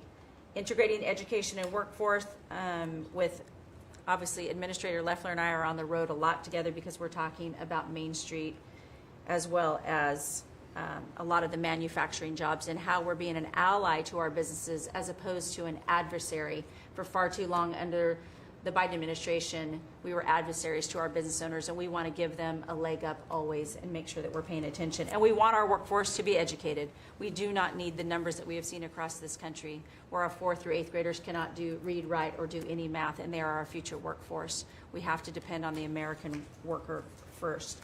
Also, lowering healthcare costs in line with the executive order. I'm working with Treasury and HHS, and rulemaking is underway to expand healthcare transparency and make pricing more affordable for our employers who offer these to their employees. Promoting retirement security. The department rescinded the Biden administration's guidance that restricted the use of crypto in the retirement investments, and we're seeing more and more of that, where we also rescinded the supplemental statement that discouraged the fiduciaries from considering the alternative assets for 401ks, and that will also come through the Department of Labor, that rulemaking. Ending abuse of cheap foreign labor at the expense of the American worker. We launched over 200 investigations into companies who will have abused and or fraudulently against the American worker. So Project Firewall was released. Thank you, Mr. President. We want the trained workforce, but we will root out the fraud and abuse, and we'll protect the American worker first. And slashing the job-killing regulations. The department has rescinded discriminatory DEI practices, and I will tell you, reducing compliance costs for businesses, as it was for DEI, has saved American businesses nearly $1 billion this year by just getting rid of DEI for that compliance cost that they've had to do. So, Mr. President, continuing to skill the American worker, the American workforce is going to be my mission. We have to do it faster. We have to do it quicker. We have to build so that the American people can realize that American dream that you have laid out so eloquently. And it's an honor to serve under this administration and to talk to the American workers who believe in the American dream again, the pride on their face, the pride of the American worker, the skilled men and women who build with their hands. It's an honor. Thank you, and Merry Christmas. Very good job. Thank you very much. Awesome.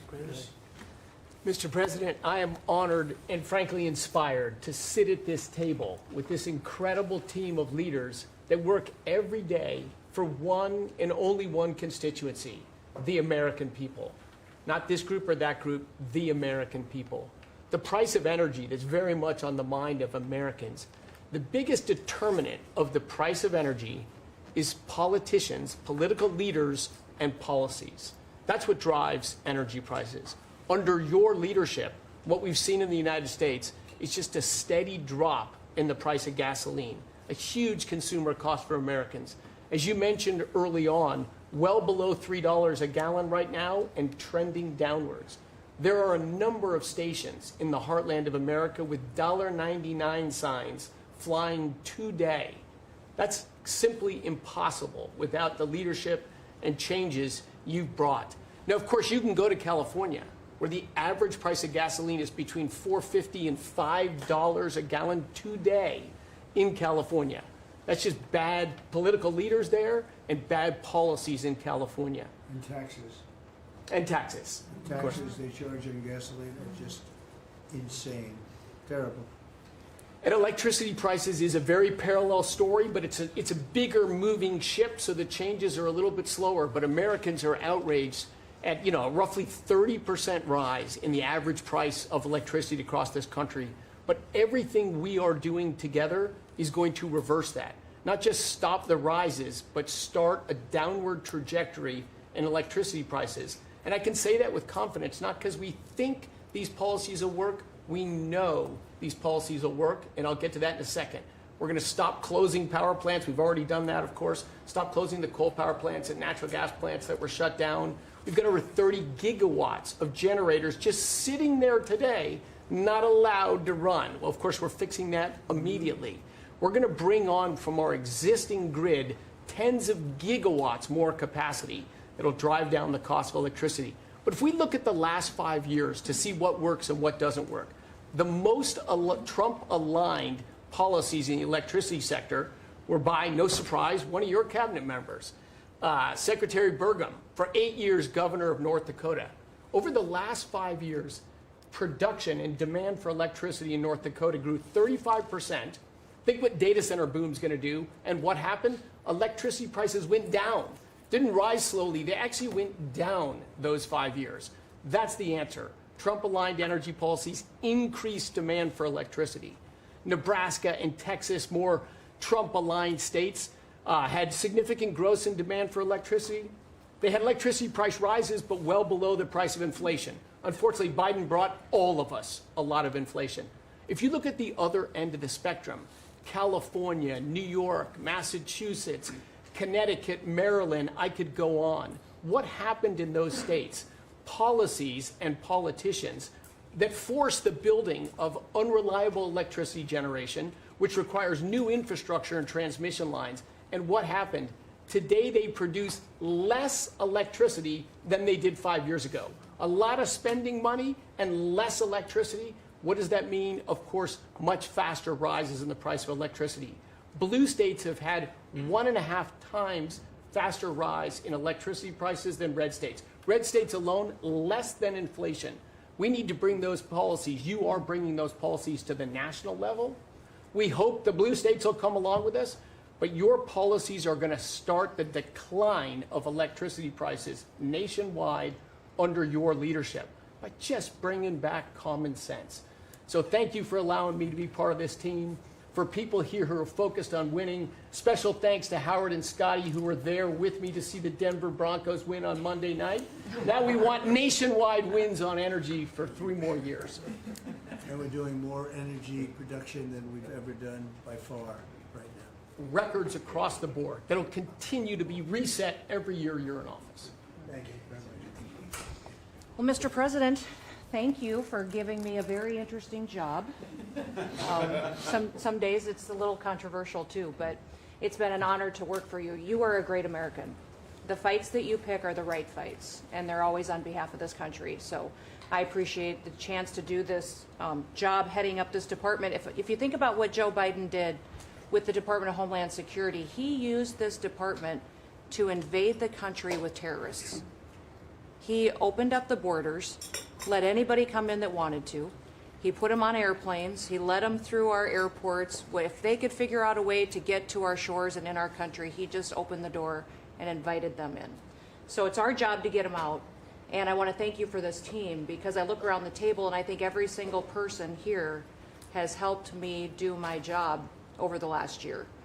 They've supported us at the border and given us resources. Marco negotiates all the travel documents and relationships with other countries to take their people home. 2 million people have gone home already. The people that were here illegally, you've removed from our country and sent home. And we're going to send more home for the holidays too, and make sure that they get to be with their families in their countries. Yes.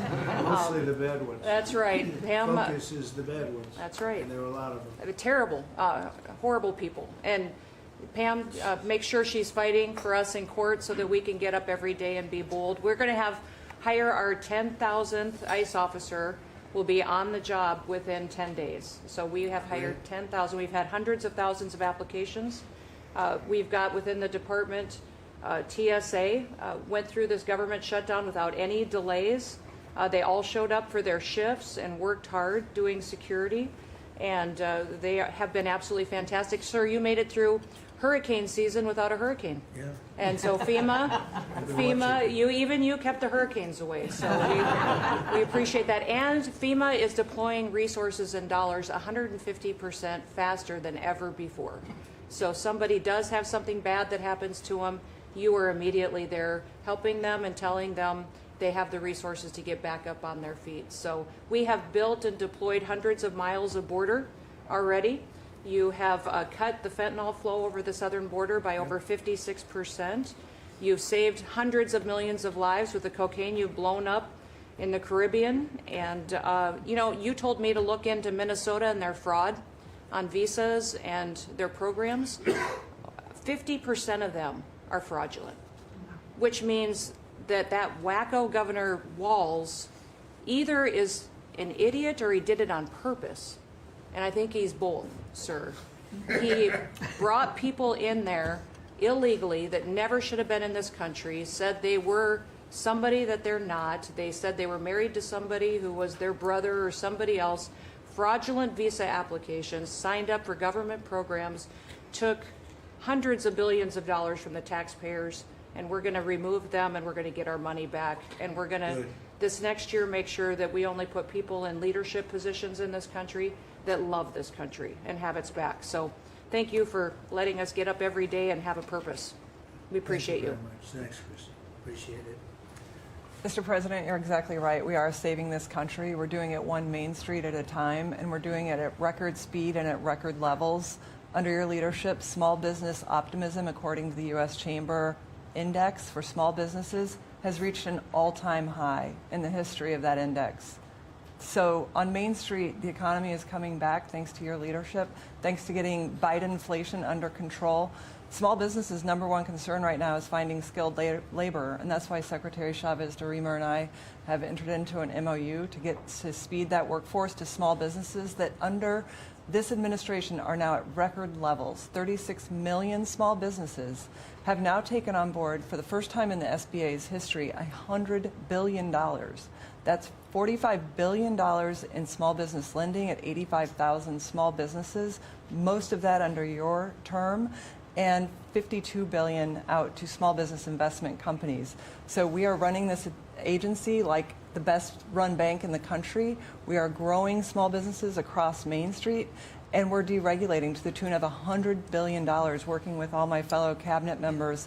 And thank you for putting together the best cabinet in history. Iron sharpens iron, and thank you for bringing such a strong leadership group together. And then finally, I've walked factory floors from Alaska to Maine, and the workers, the small businesses, most manufacturers in this country are small businesses, 600,000 of them. They are so grateful to your fair trade, low inflation, deregulation agenda that is creating national security and economic security in this country like never before. And so I want to also finally thank you for bringing faith back to the White House, to this administration. I want to thank Brooke for hosting the Cabinet Bible Study and invite everyone tomorrow to Bible study and making this country something that we can be so proud of under your leadership.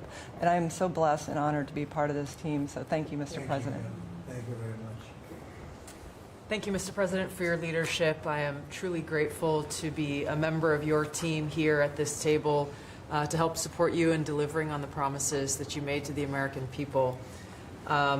You came in with a very clear mandate of taking on the rampant weaponization, politicization of the intelligence community and federal law enforcement, experiencing yourself, the deep state abusing their power as they have against you, your family, and so many of the American people. Bring out accountability, truly, for those who have abused their power, making sure that the intelligence community is supporting your efforts in keeping the American people safe, secure, and free, and being the president of peace. I'm grateful to be in this position as your Director of National Intelligence to support you in these efforts, and I'll cover very briefly what we've done over the last year under your leadership and what we look forward to continuing to focus on next year. First of all, under your leadership, again, we've taken on a historic effort for transparency, declassification, and exposing these abuses of power by these deep state actors. We've declassified over 500,000 documents, many of which had never been seen before by the American people, put them online to bring about this level of transparency. We formed a weaponization working group, again, to be able to go after a lot of these abuses of power that have never seen the light of day, to support the accountability that under Pam Bondi's leadership in the Department of Justice is coming about. Secondly, bringing about reforms to the intelligence community to make sure that we have the most effective and efficient and focused workforce that's really working on bringing about the priorities you have laid out in ensuring our country's security. And lastly, Mr. President, working with many of our partners here around the table is going after these domestic threats. We have threats coming from both Islamist ideology as well as Islamist terrorists, foreign terrorist organizations, and those who seek to do harm to the American people, many of whom were let in across our borders under the previous administration. We are focused on these tasks and this imperative for the American people, and just appreciate your leadership, Mr. President, in empowering us to be able to conduct this service. And Merry Christmas. Thank you very much. Thank you. Merry Christmas.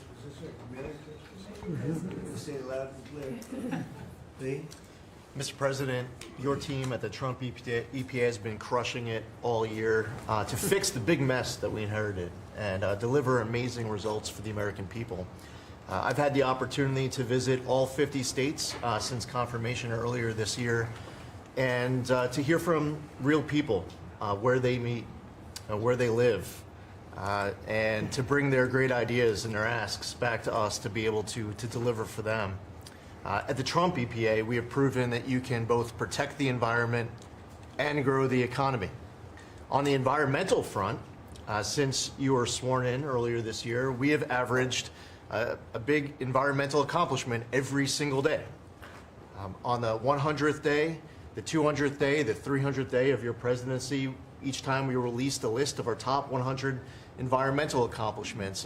That has included a historic LA wildfire cleanup that you ordered us to complete in record time, which we did, and the Army Corps, under the leadership of our great Secretary of War, did their part as well. The federal government completely did all of the work needed to allow these residents and businesses to be able to rebuild, but poor leadership at the local and state level, unfortunately, is still resulting in these property owners unable to rebuild, and it's wrong. We also were able to reach an agreement with Mexico to be able to implement a plan to permanently end a decades-old raw sewage crisis on the southern border with Mexico. And Secretary Rubio and his team, Chris Landau, Ambassador Johnson, they've been amazing to get that done. On the deregulatory front, we have proudly launched a massive blitz that amounts to the largest deregulatory effort by any agency in the history of the United States. To put some perspective on it, in 1 year, at one agency, we will do more deregulation than entire presidencies have done across all agencies. It's incredible. You could go back across 4-year terms, 8-year terms, you've never seen this much deregulation. One agency, 1 year. In fact, when finalized, the proposed rescission of the 2009 Obama EPA endangerment finding amounts to the largest deregulatory action in the history of the United States of America. From fixing the agency's definition of waters of the United States, which is important for our farmers, our ranchers, and other landowners, to the effort to end electric vehicle mandates and promote consumer choice, eliminating regulations designed to eliminate entire sectors of our energy economy. We're thinking big and we're delivering big. We have reduced terrible deratements on diesel exhaust fluid systems. We're getting water moving faster, new pipelines and power plants built, and we're helping to unleash energy dominance. Mr. President, on the operational front, we have significantly reduced the size of the agency workforce, and we are accomplishing more with less. It's all about priorities, and our focus is on fulfilling our statutory obligations, helping to fast-track project approvals that were taking way too long, and closely following the law, as well as key Supreme Court decisions like Loper-Bright that overturned the Chevron doctrine. We inherited massive backlogs that we have been eliminating all year long. We've been implementing your executive order to end COVID-era remote work. We consolidated real estate, canceled expensive media subscriptions, and closed a Biden EPA museum that none of you knew even existed. I'm sure none of you actually visited. To put it another way, In 2024, the Biden EPA obligated and spent over $60 billion in 1 year, an agency with an operational budget of about $10 billion a year. In their own words, caught on camera, they were tossing gold bars off the Titanic, wasting precious tax dollars to pay off well-connected Obama and Biden officials. And they were doing it without any apology or regret. The Biden EPA, in fact, was amending grant agreements just days before you came into office to reduce agency oversight. But this year, 2025, at the Trump EPA, similar theme that you'll hear from everyone around this table. With our actions canceling wasteful grants and implementing other measures just mentioned, we have saved $30 billion. They spent over $60 billion. We have saved over $30 billion. The bottom line, by the way, is that the Green New scam is dead. It's a new day at the EPA where we will protect the environment and grow the economy. We will deliver on the Trump mandate every day. And we will fight with just one constituency front of mind, and that is the American people. Thank you, Mr. President, for being willing to take a bullet for this country. And if you were to ask me what I'm grateful for, whether it's a Thanksgiving, it's a Christmas, a Hanukkah, a New Year's, any time of year, the fact that this president, after 4 years serving in office, he could have just left it in the rearview mirror and went on to really enjoy retirement. But he is willing to take a bullet for all of you tuning in at home because he believes in this flag, our freedom, our liberties, and to save the greatest country in the history of the world. So I'm grateful this holiday season for you, Mr. President. You're willing to take a bullet for all of us, and by all of us, it's the American public. Thank you. Mr. President, good morning, everyone. Well, in spite of the fact that your charge to me is to fire myself, we've really been incredibly hard at work making sure that we can return education to the states. And as I sit and listen to all the emergencies that we are addressing in this country, from the economy to our borders to everything that we're doing, I would say, sir, that if we do not fix education in our country with this hard reset that you are expecting, I think the greatest national emergency we could face is our education.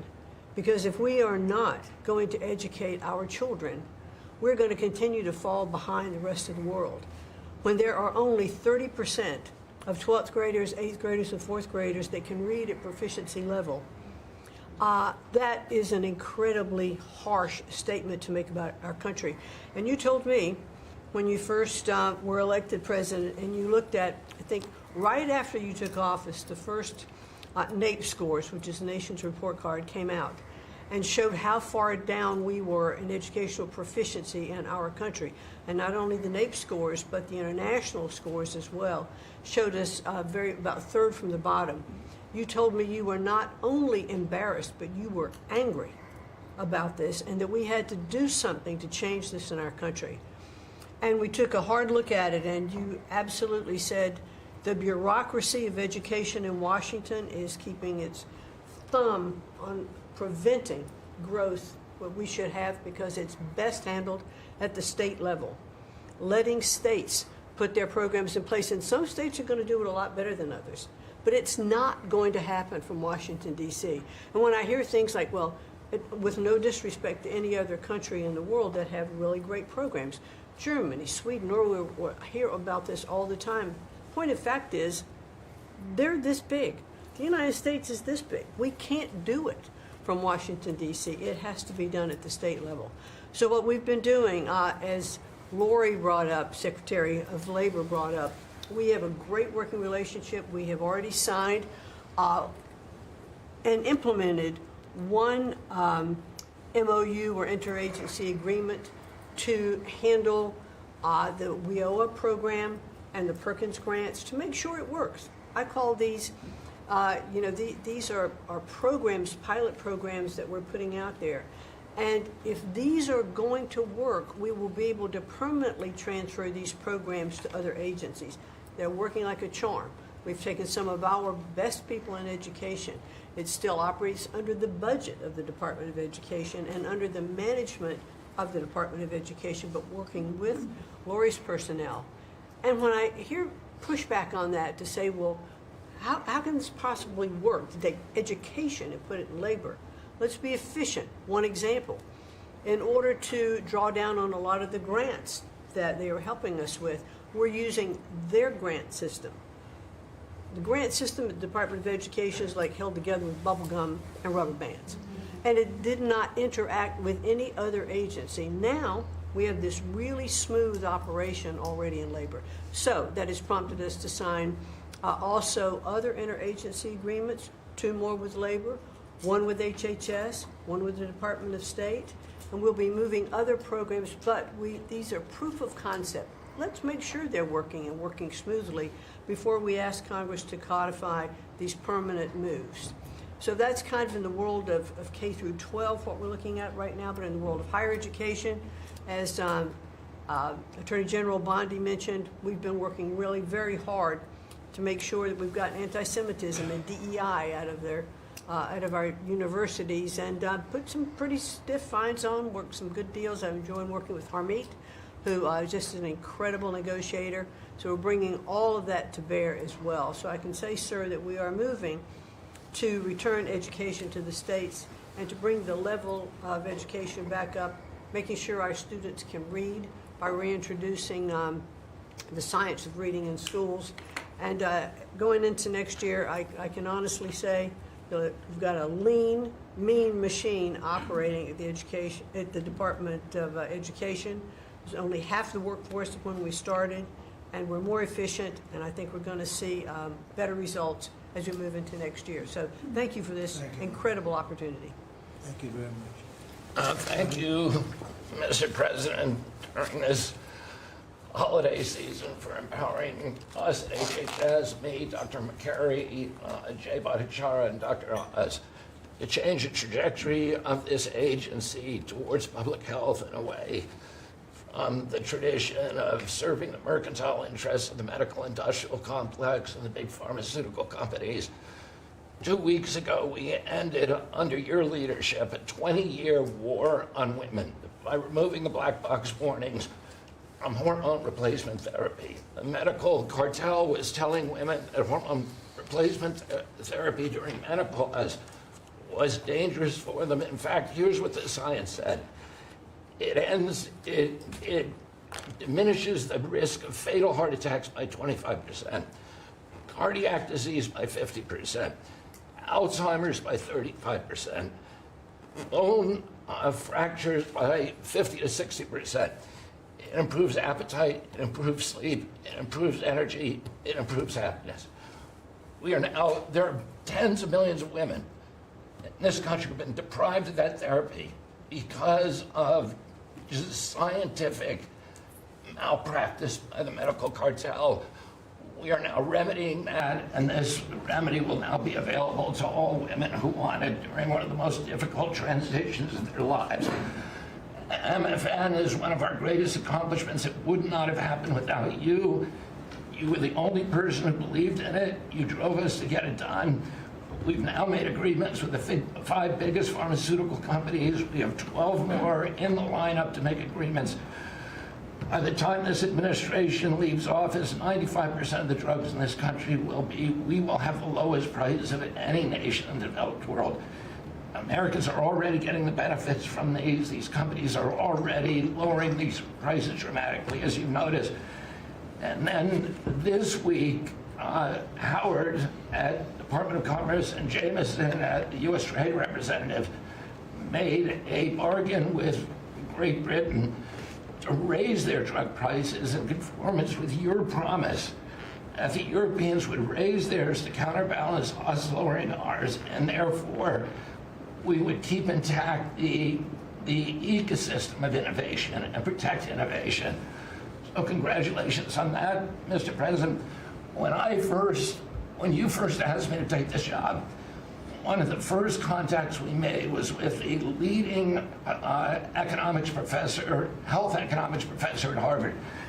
And we asked him what's the one innovation that we could do that would most dramatically improve the health care experience for the average American.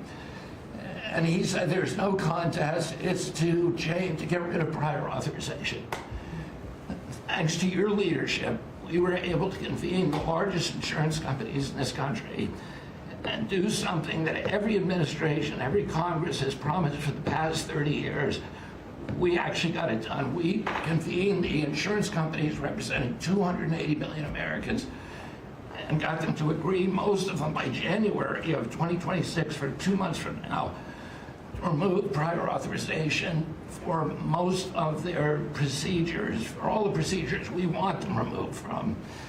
And that means that American patients at the point of care will be able to get an answer immediately. If your doctor says you need knee surgery, you will know before you leave that doctor's office whether your insurance company will pay for it or not. Similarly, healthcare records, the tech industry has refused to share healthcare records. You asked us to change that.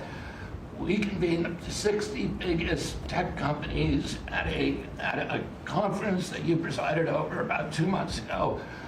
We now did a secondary conference which 400 leading companies all come in and agreed to remove any kind of blockages where individual Americans can get their own health care. Americans own their health care records, yet they were not able to access them.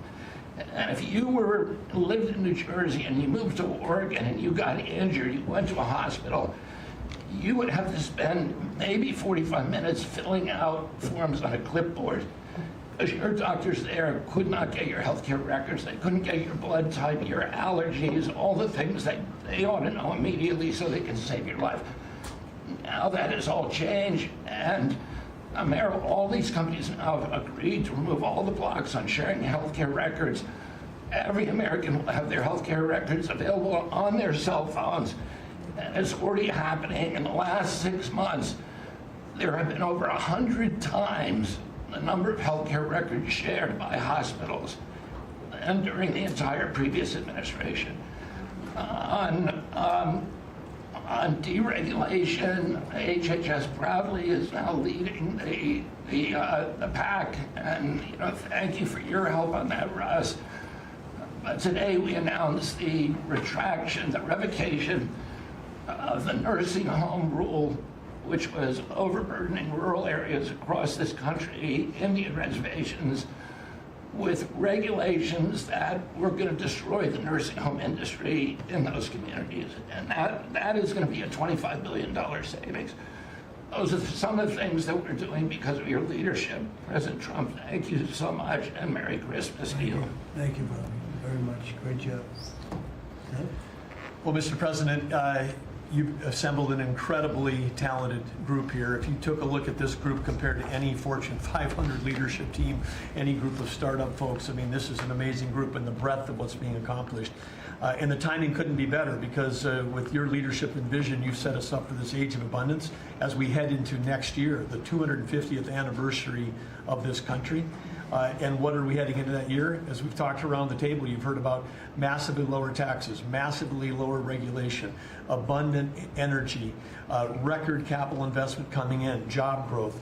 I mean, we are set up to really have something to celebrate next year. And I just again want to say thank you to everybody around the table. You gave us one big assignment in Interior. Of course, Interior, the largest balance sheet in the world. In the Department of Interior, if it was a standalone company, 500 million acres of surface, 700 million acres of subsurface, over 3 billion of offshore from Guam to the Virgin Islands. And you said, we got to take care of that balance sheet, we got to develop those resources. And what have we done across that? Producing record amounts of oil, record amounts of gas. And again, we set out with a goal, energy diplomacy, sell energy to our friends and allies. We're exporting a record amount of energy to all of our friends and allies around the world. That's helping do that. And you're giving a gift to America as we head into this. You're giving us peace abroad, and you're giving us prosperity at home. That bodes so well for our country. One small little gift that we're giving to all Americans from one teeny part of Interior, which is the national parks, is that not only are we keeping prices low for all American citizens, offering 10 free days for our national parks next year to coincide with our holidays, but also a $100 surcharge for non-residents. That is going to raise hundreds of millions of dollars for helping restore and preserve all of our best parks. So as we close out with it, I want to also say a big celebration going on here in Washington, D.C. We've been thrilled to be part of the National Park Service, the U.S. Park Police, part of this great effort across a number of us on making D.C. safe and beautiful. This will be the safest, most beautiful capital in the world. We are doing so many things, whether it's hundreds of homeless camps, thousands of graffiti sites, cleaning up ponds and fountains, preparing this thing. The United States is never going to be performing better economically. It's never going to be looking better, just like the White House has never looked better, all because of your vision leadership. So again, thank you, sir. You've given an incredible Christmas gift to Americans by setting us up for an incredible 250th anniversary. That's very nice. Thank you, Dan, very much. Marco?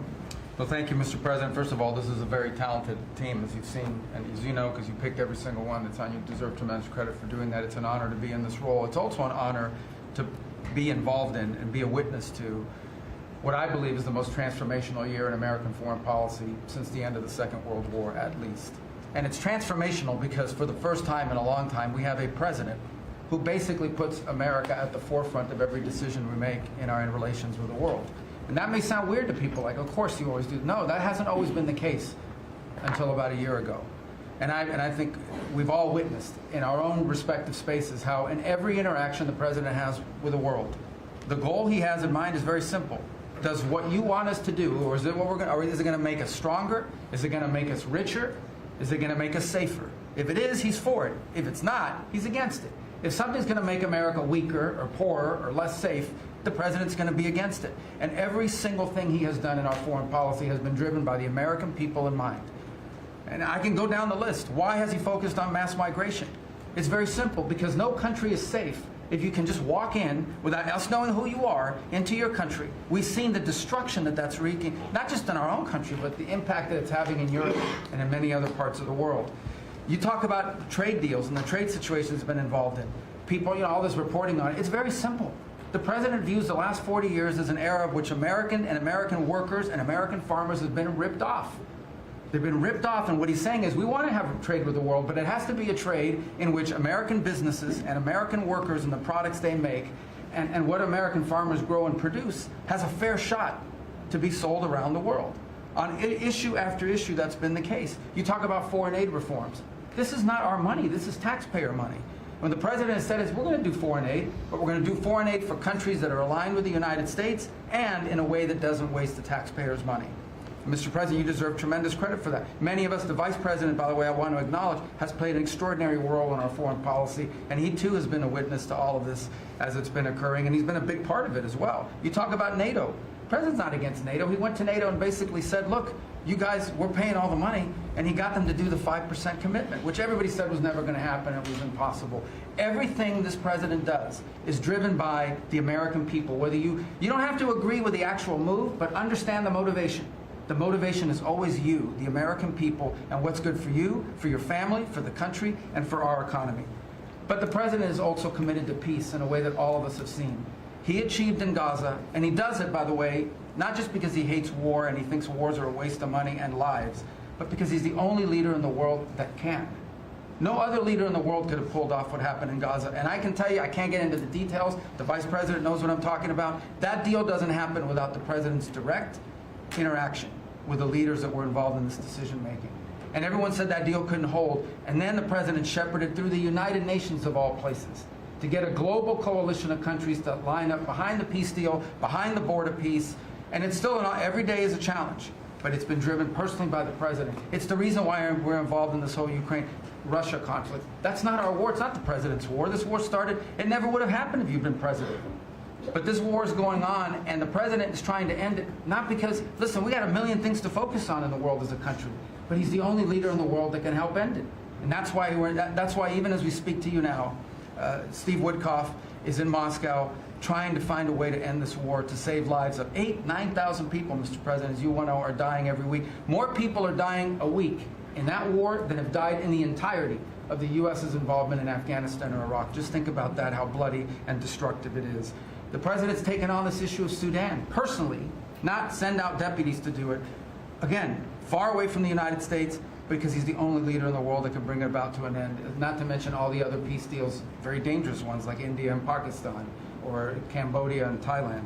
And so on all these things, Mr. President, I think you deserve tremendous credit for the transformational aspect of our foreign policy. For the first time in probably 4 decades, the American foreign policy is driven by what is good for America and Americans, whether it makes us safer and stronger and more prosperous. If it is, he's for it. If it doesn't, he's against it. And that sort of clarity is transformational. I close with this, and I know I'm last, so I wanted to be fast, but there was a lot to cover. I do want to say this is the most wonderful and magical time of the year. By that, of course, I'm referring to the college football playoffs. And I just want to say this as a point of personal privilege. And I'm a Florida Gator, but if the University of Miami gets screwed out of the college football playoffs after going 10-2 and beating Notre Dame, the whole thing should be scrapped, and you're going to have to take over it next year. That's great. Well, thank you all very much. As terrific. I hope it wasn't too long, but it was very concise, and we've done a lot.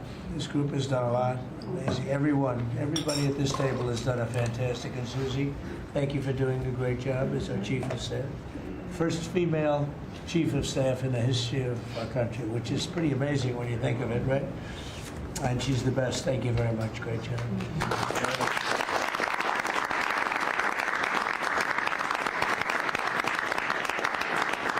So after that, do you want to ask any questions? Mr. President, there's been a lot of speculation about who the next Fed chairman could possibly be. You said you have somebody in mind. How many names were you given on the final list? And does that person currently work on the board of Federal Reserve? Well, I'd say that we probably looked at 10. Then Scott interviewed some people that I didn't know, but he knew. And a lot of people were involved in the process, actually, and Howard was involved. But I think we probably looked at 10, and we have it down to 1. Can you answer this? I want to ask you about Elon Musk, if I could. You talked about Elon Musk. You had him in dinner here in the White House. Is he now back in your circle of friends? Well, I really don't know. I mean, I like Elon a lot. He was a very, he really helped during the election with his endorsement. He felt strongly. Look, we had one problem. You know, I didn't want to have everybody have to have an electric car, and he makes electric cars. And yeah, I think we get along well. No, on affordability. Mr. President, thank you. Yeah, one more. Yeah, when you talk about affordability, is going forward, are the American people, do you believe, getting impatient with the reforms that you're making? They've talked about it's about. I think they're getting fake news from guys like you. Look, affordability is a hoax that was started by Democrats who caused the problem of pricing, and they didn't end it. When look, they lost in a landslide. We won every swing state. We won the popular vote. We won everything. You take a look at districts. It was 2,750 to 525. Because that was an affordability problem. We brought it down. Look at energy. Look at the gasoline price. It's like the simplest, and it's the biggest. Because if energy comes down, everything comes down. That's the way it works. We're going to be at 250. You said 199 in some places in the country, right? You said it. I didn't say it. And they won't check you. They'll check me. So I'd like to use your number. 199 a gallon. Unthinkable if you go back a year and a half ago. It's unthinkable. So now we're bringing the prices down, way down. Beef is coming down now. We've done certain magic and beef is coming down. But we inherited horrible prices. We inherited really the worst inflation in history. We inherited that. When I came in, that's what he had. And we fixed inflation. And we fixed almost everything, if you want to know the truth, including 8 wars. We got 1 to go, but including 8 wars. But when they always say, I watched today where they have a race going on right now in Tennessee, and this woman goes, affordability, affordability. They're the ones that caused the problem. The prices were way high. We're bringing the prices down. But they're like scam artists. They're I call them con men and women. They come out, they say affordability, like, oh, I see price. we're going to get prices down still further. But we brought them down from the prices they cost. The reason that they had the highest inflation in the history of our country is because they had the highest prices. But we brought them down, and now we have normal inflation. Yeah, please. Mr. President, thank you so much for taking questions with your assembled cabinet.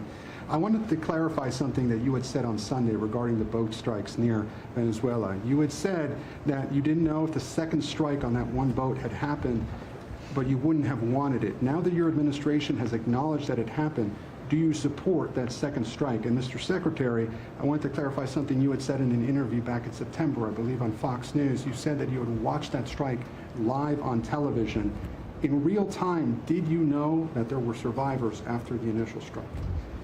Well, look, all I know is this. Every boat that you see get blown up, we save 25,000 on average lives, 25,000 lives. They've been sending enough of this horrible fentanyl and other things like cocaine and other things, but fentanyl right now is the leader of the pack, to kill our entire nation. Because a little speck on the head of a pin can kill somebody. It's very dangerous stuff. I know so many people where their sons were drug addicts. They had one little sample, and they died. They died. They couldn't believe it. As far as the attack is concerned, I still haven't gotten a lot of information because I rely on Pete. But to me, it was an attack. It wasn't one strike, two strikes, three strikes. Somebody asked me a question about the second strike. I didn't know about the second strike. I didn't know anything about people. I wasn't involved in it. I knew they took out a boat.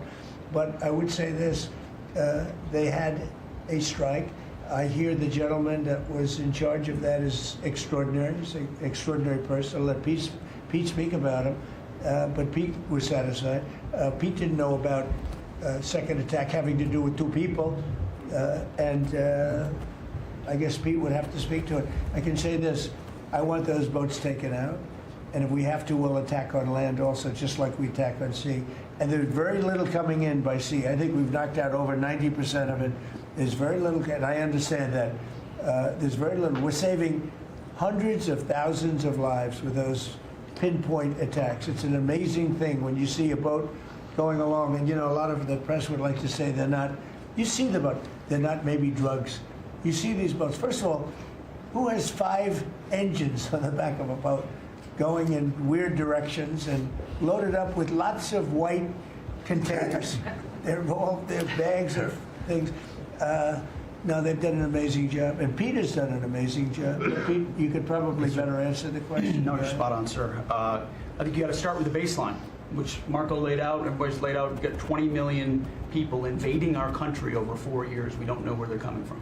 That includes Tren de Aragua and cartels and violent criminals. They bring drugs, and you mentioned it, Mr. President, poisoning, an intentional poisoning of the American people, killing hundreds of thousands of Americans.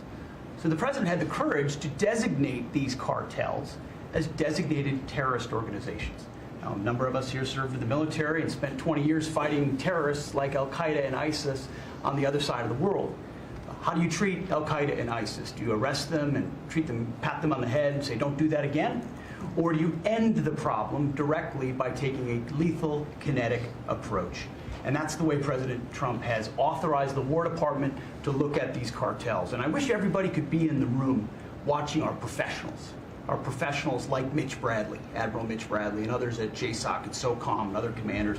The deliberative process, the detail, the rigorous, the intel, the legal, the evidence-based way that we're able to, with sources and methods that we can't reveal here, that make sure that every one of those drug boats is tied to a designated terrorist organization. We know who's on it, what they're doing, what they're carrying. All these white bales are not Christmas gifts from Santa. This is drugs running on 4-motor fast boats or submarines that we've also struck. No one's fishing on a submarine. And I have empowered them to make that call. Now, the first couple of strikes, as you would, as any leader would want, you want to own that responsibility. So I said, I'm going to be the one to make the call after getting all the information and make sure it's the right strike. That was September 2nd. There's a lot of intelligence that goes into that, building that case and understanding that, a lot of people providing information. I watched that first strike live. As you can imagine, at the Department of War, we got a lot of things to do. So I didn't stick around for the hour and 2 hours, whatever, where all the sensitive site exploitation digitally occurs. So I moved on to my next meeting. couple of hours later, I learned that that commander had which he had the complete authority to do, and by the way, Admiral Bradley made the correct decision to ultimately sink the boat and eliminate the threat. He sunk the boat, and eliminated the threat. And it was the right call. We have his back, and the American people are safer because narco-terrorists know you can't bring drugs through the water and eventually on land if necessary to the American people. We will eliminate that threat, and we're proud to do it. So you didn't see any survivors, to be clear, after that first strike? You personally? I did not personally see survivors, but I stand, because the thing was on fire. It was exploded and fire and smoke. You can't see anything. You got digital. This is called the fog of war. This is what you in the press don't understand. You sit in your air-conditioned offices or up on Capitol Hill and you nitpick and you plant fake stories in the Washington Post about kill everybody, phrases on anonymous sources not based in anything, not based in any truth at all. And then you want to throw out really irresponsible terms about American heroes, about the judgment that they made. I wrote a whole book on this topic because of what politicians and the press does to warfighters. President Trump has empowered commanders to do what is necessary, which is dark and difficult things in the dead of night on behalf of the American people. We support them, and we will stop the poisoning of the American people. And Mr. Secretary, on the second strike, you said it happened more than an hour after the first. Did I hear it correctly? I couldn't tell you the exact amount of time. Minutes, or you went off the room, is what you're saying. I already stated my answer quite clearly. So remember this, we lost last year, I think it was more than that, but you know, people don't like saying it because they always said 100,000, 115,000, numbers we've been hearing for years. So we lost last year more than 200,000 people, dead people, ruined families beyond the 200,000. And those 200,000, that family will never be the same. But these people have killed over 200,000 people, actually killed over 200,000 people last year. And those numbers are down. Those numbers are down. They're way down. And they're down because we're doing these strikes, and we're going to start doing those strikes on land, too. You know, the land is much easier. It's much easier. And we know the routes they take. We know everything about them. We know where they live. We know where the bad ones live. And we're going to start that very soon, too. Mr. President, thank you so much, Mr. President. You know what, when we start that, we're going to drive those numbers down so low. And then you're going to have families be able to live without the fear of their son or daughter just having a pill to have a little fun and ending up dying within a period of 60 seconds, right?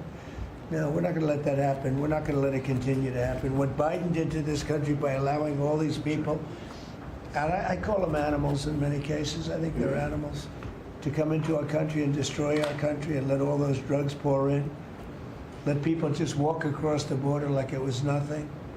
You look at them, a lot of them, you know, you say, oh, let's not discriminate. I'm not talking about color. I'm just talking about you look into the eyes of some of these people. We're smart. And you see a killer. Come on in. Just come on in. 11,888 murderers. Many of them committed more than one murder. He allowed them into our country, totally unvetted, totally unchecked.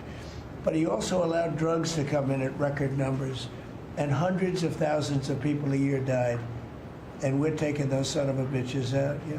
Thank you so much, Mr. President, for taking our questions. I think this is the most transparent administration I ever seen. I'm impressed by these people. I'll tell you, how strong are you? You've been holding it for 2 hours. You know, there are very few physically. There are very few people who could do that. I'm very proud of you. What the hell you? I have no idea who you are, but you're strong. Thank you, Mr. President. Mr. President, last week, militia groups in Iraq attacked the Kurdistan region's gas field, the largest gas field, which even the U.S. companies invested in the energy sector in the Kurdistan region. And the Kurdistan Prime Minister requested the United States to provide them some sorts of means and defense system to defending their civilian infrastructure and U.S. investment in the Kurdistan region. Are you willing to providing them this support? And if I had this question, tomorrow the United States is going to open and integrate one of the... Can you speak louder? Yeah, of course. Is that possible?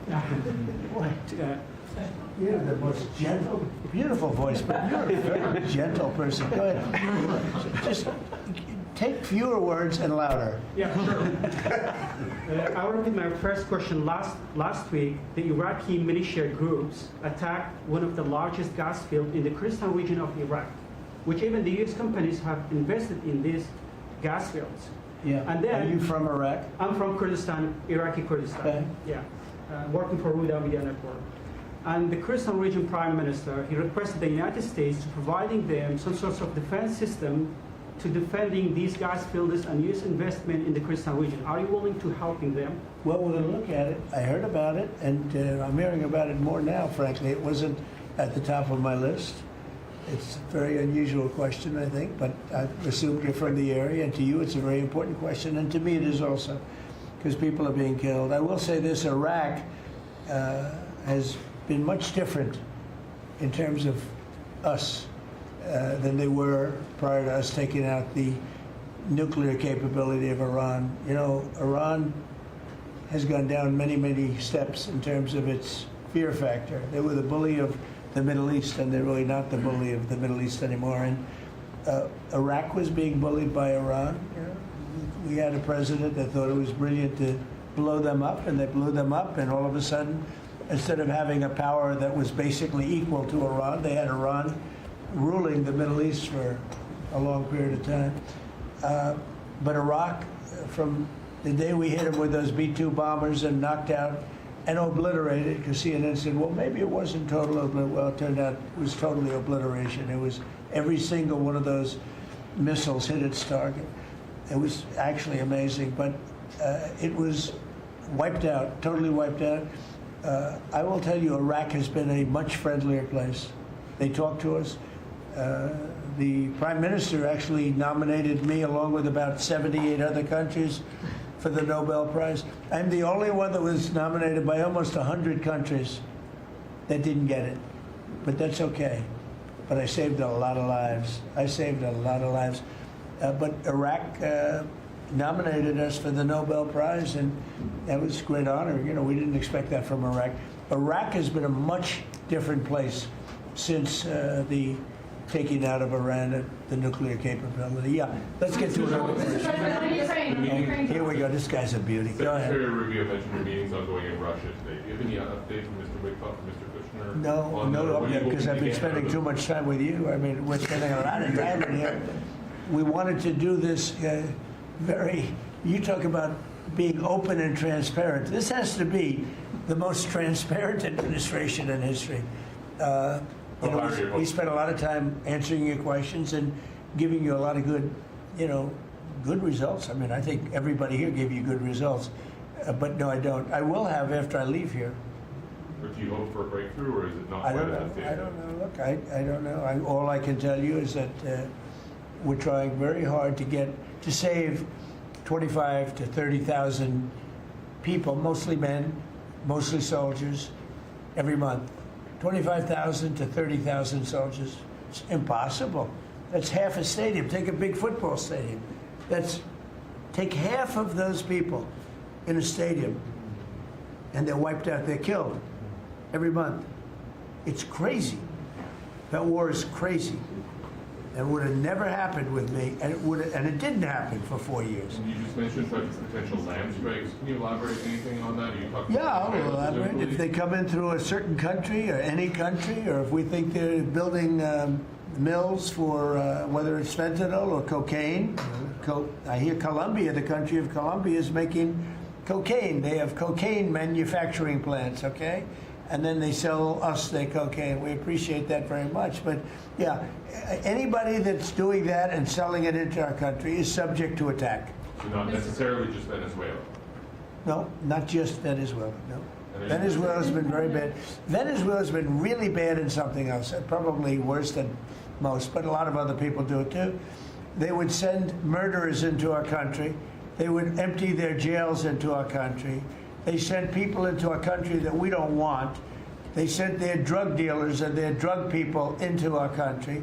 They sent people from their mental institutions into our country, and we're getting them out. That was bad. That was real bad. And they also sent drugs. Yeah. On Tim Walz, Mr. President, do you think he should resign over the fraud scandal in his state? And who should? Tim Walz, over the fraud scandal in his state. Look, I think the man's a grossly incompetent man. I thought that from the day I watched J.D. destroy him in the debate.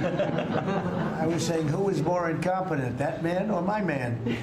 I had a man and he had a man. They were both incompetent, and I had a man and a woman. I thought she was very incompetent too, but now she's leading the field, and I think she's leading the field in this, for the nomination.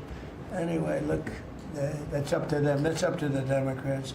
You know, the problem with them is they have really bad policy. And I'm not going to say what it is because I don't want them to change it necessarily. Because I want to run against it, whether it's not going to be me, it's going to be somebody that's going to probably sitting at this table. Could be a couple of people sitting at this table. Could be a couple of people running together sitting at this table, you know. But I want them to win because we've done a great job for this country, and I want that to be carried forward. And you know, I think we have a tremendous bench, really a tremendous bench. But no, I think that Waltz is a grossly incompetent man. There's something wrong with him. Okay, there's something wrong with him. And when you look at what he's done with Somalia, which is barely a country, you know, they have no anything. They just run around killing each other. There's no structure. And when I see somebody like Ilhan Omar, who I don't know at all, but I always watch her for years. I've watched her complain about our Constitution, how she's being treated badly. Our Constitution, the United States of America, is a bad place. Hates everybody, hates Jewish people, hates everybody. And I think she's an incompetent person. She's a real terrible person.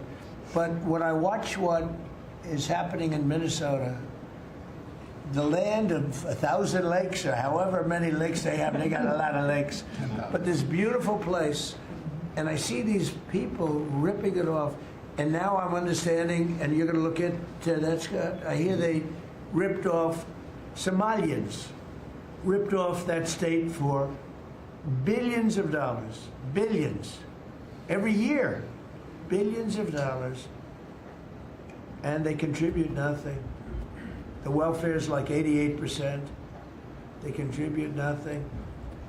I don't want them in our country, I'll be honest with you, okay? Somebody would say, oh, that's not politically correct. I don't care.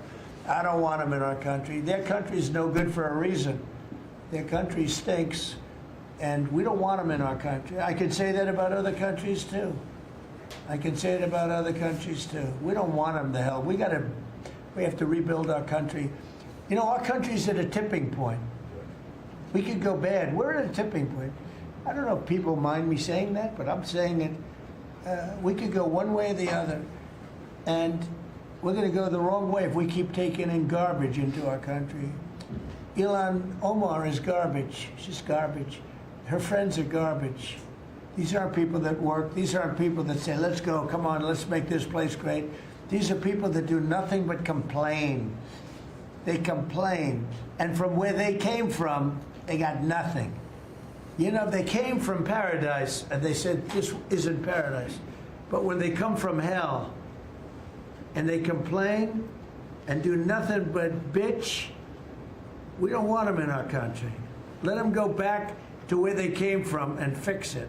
Thank you very much, everybody.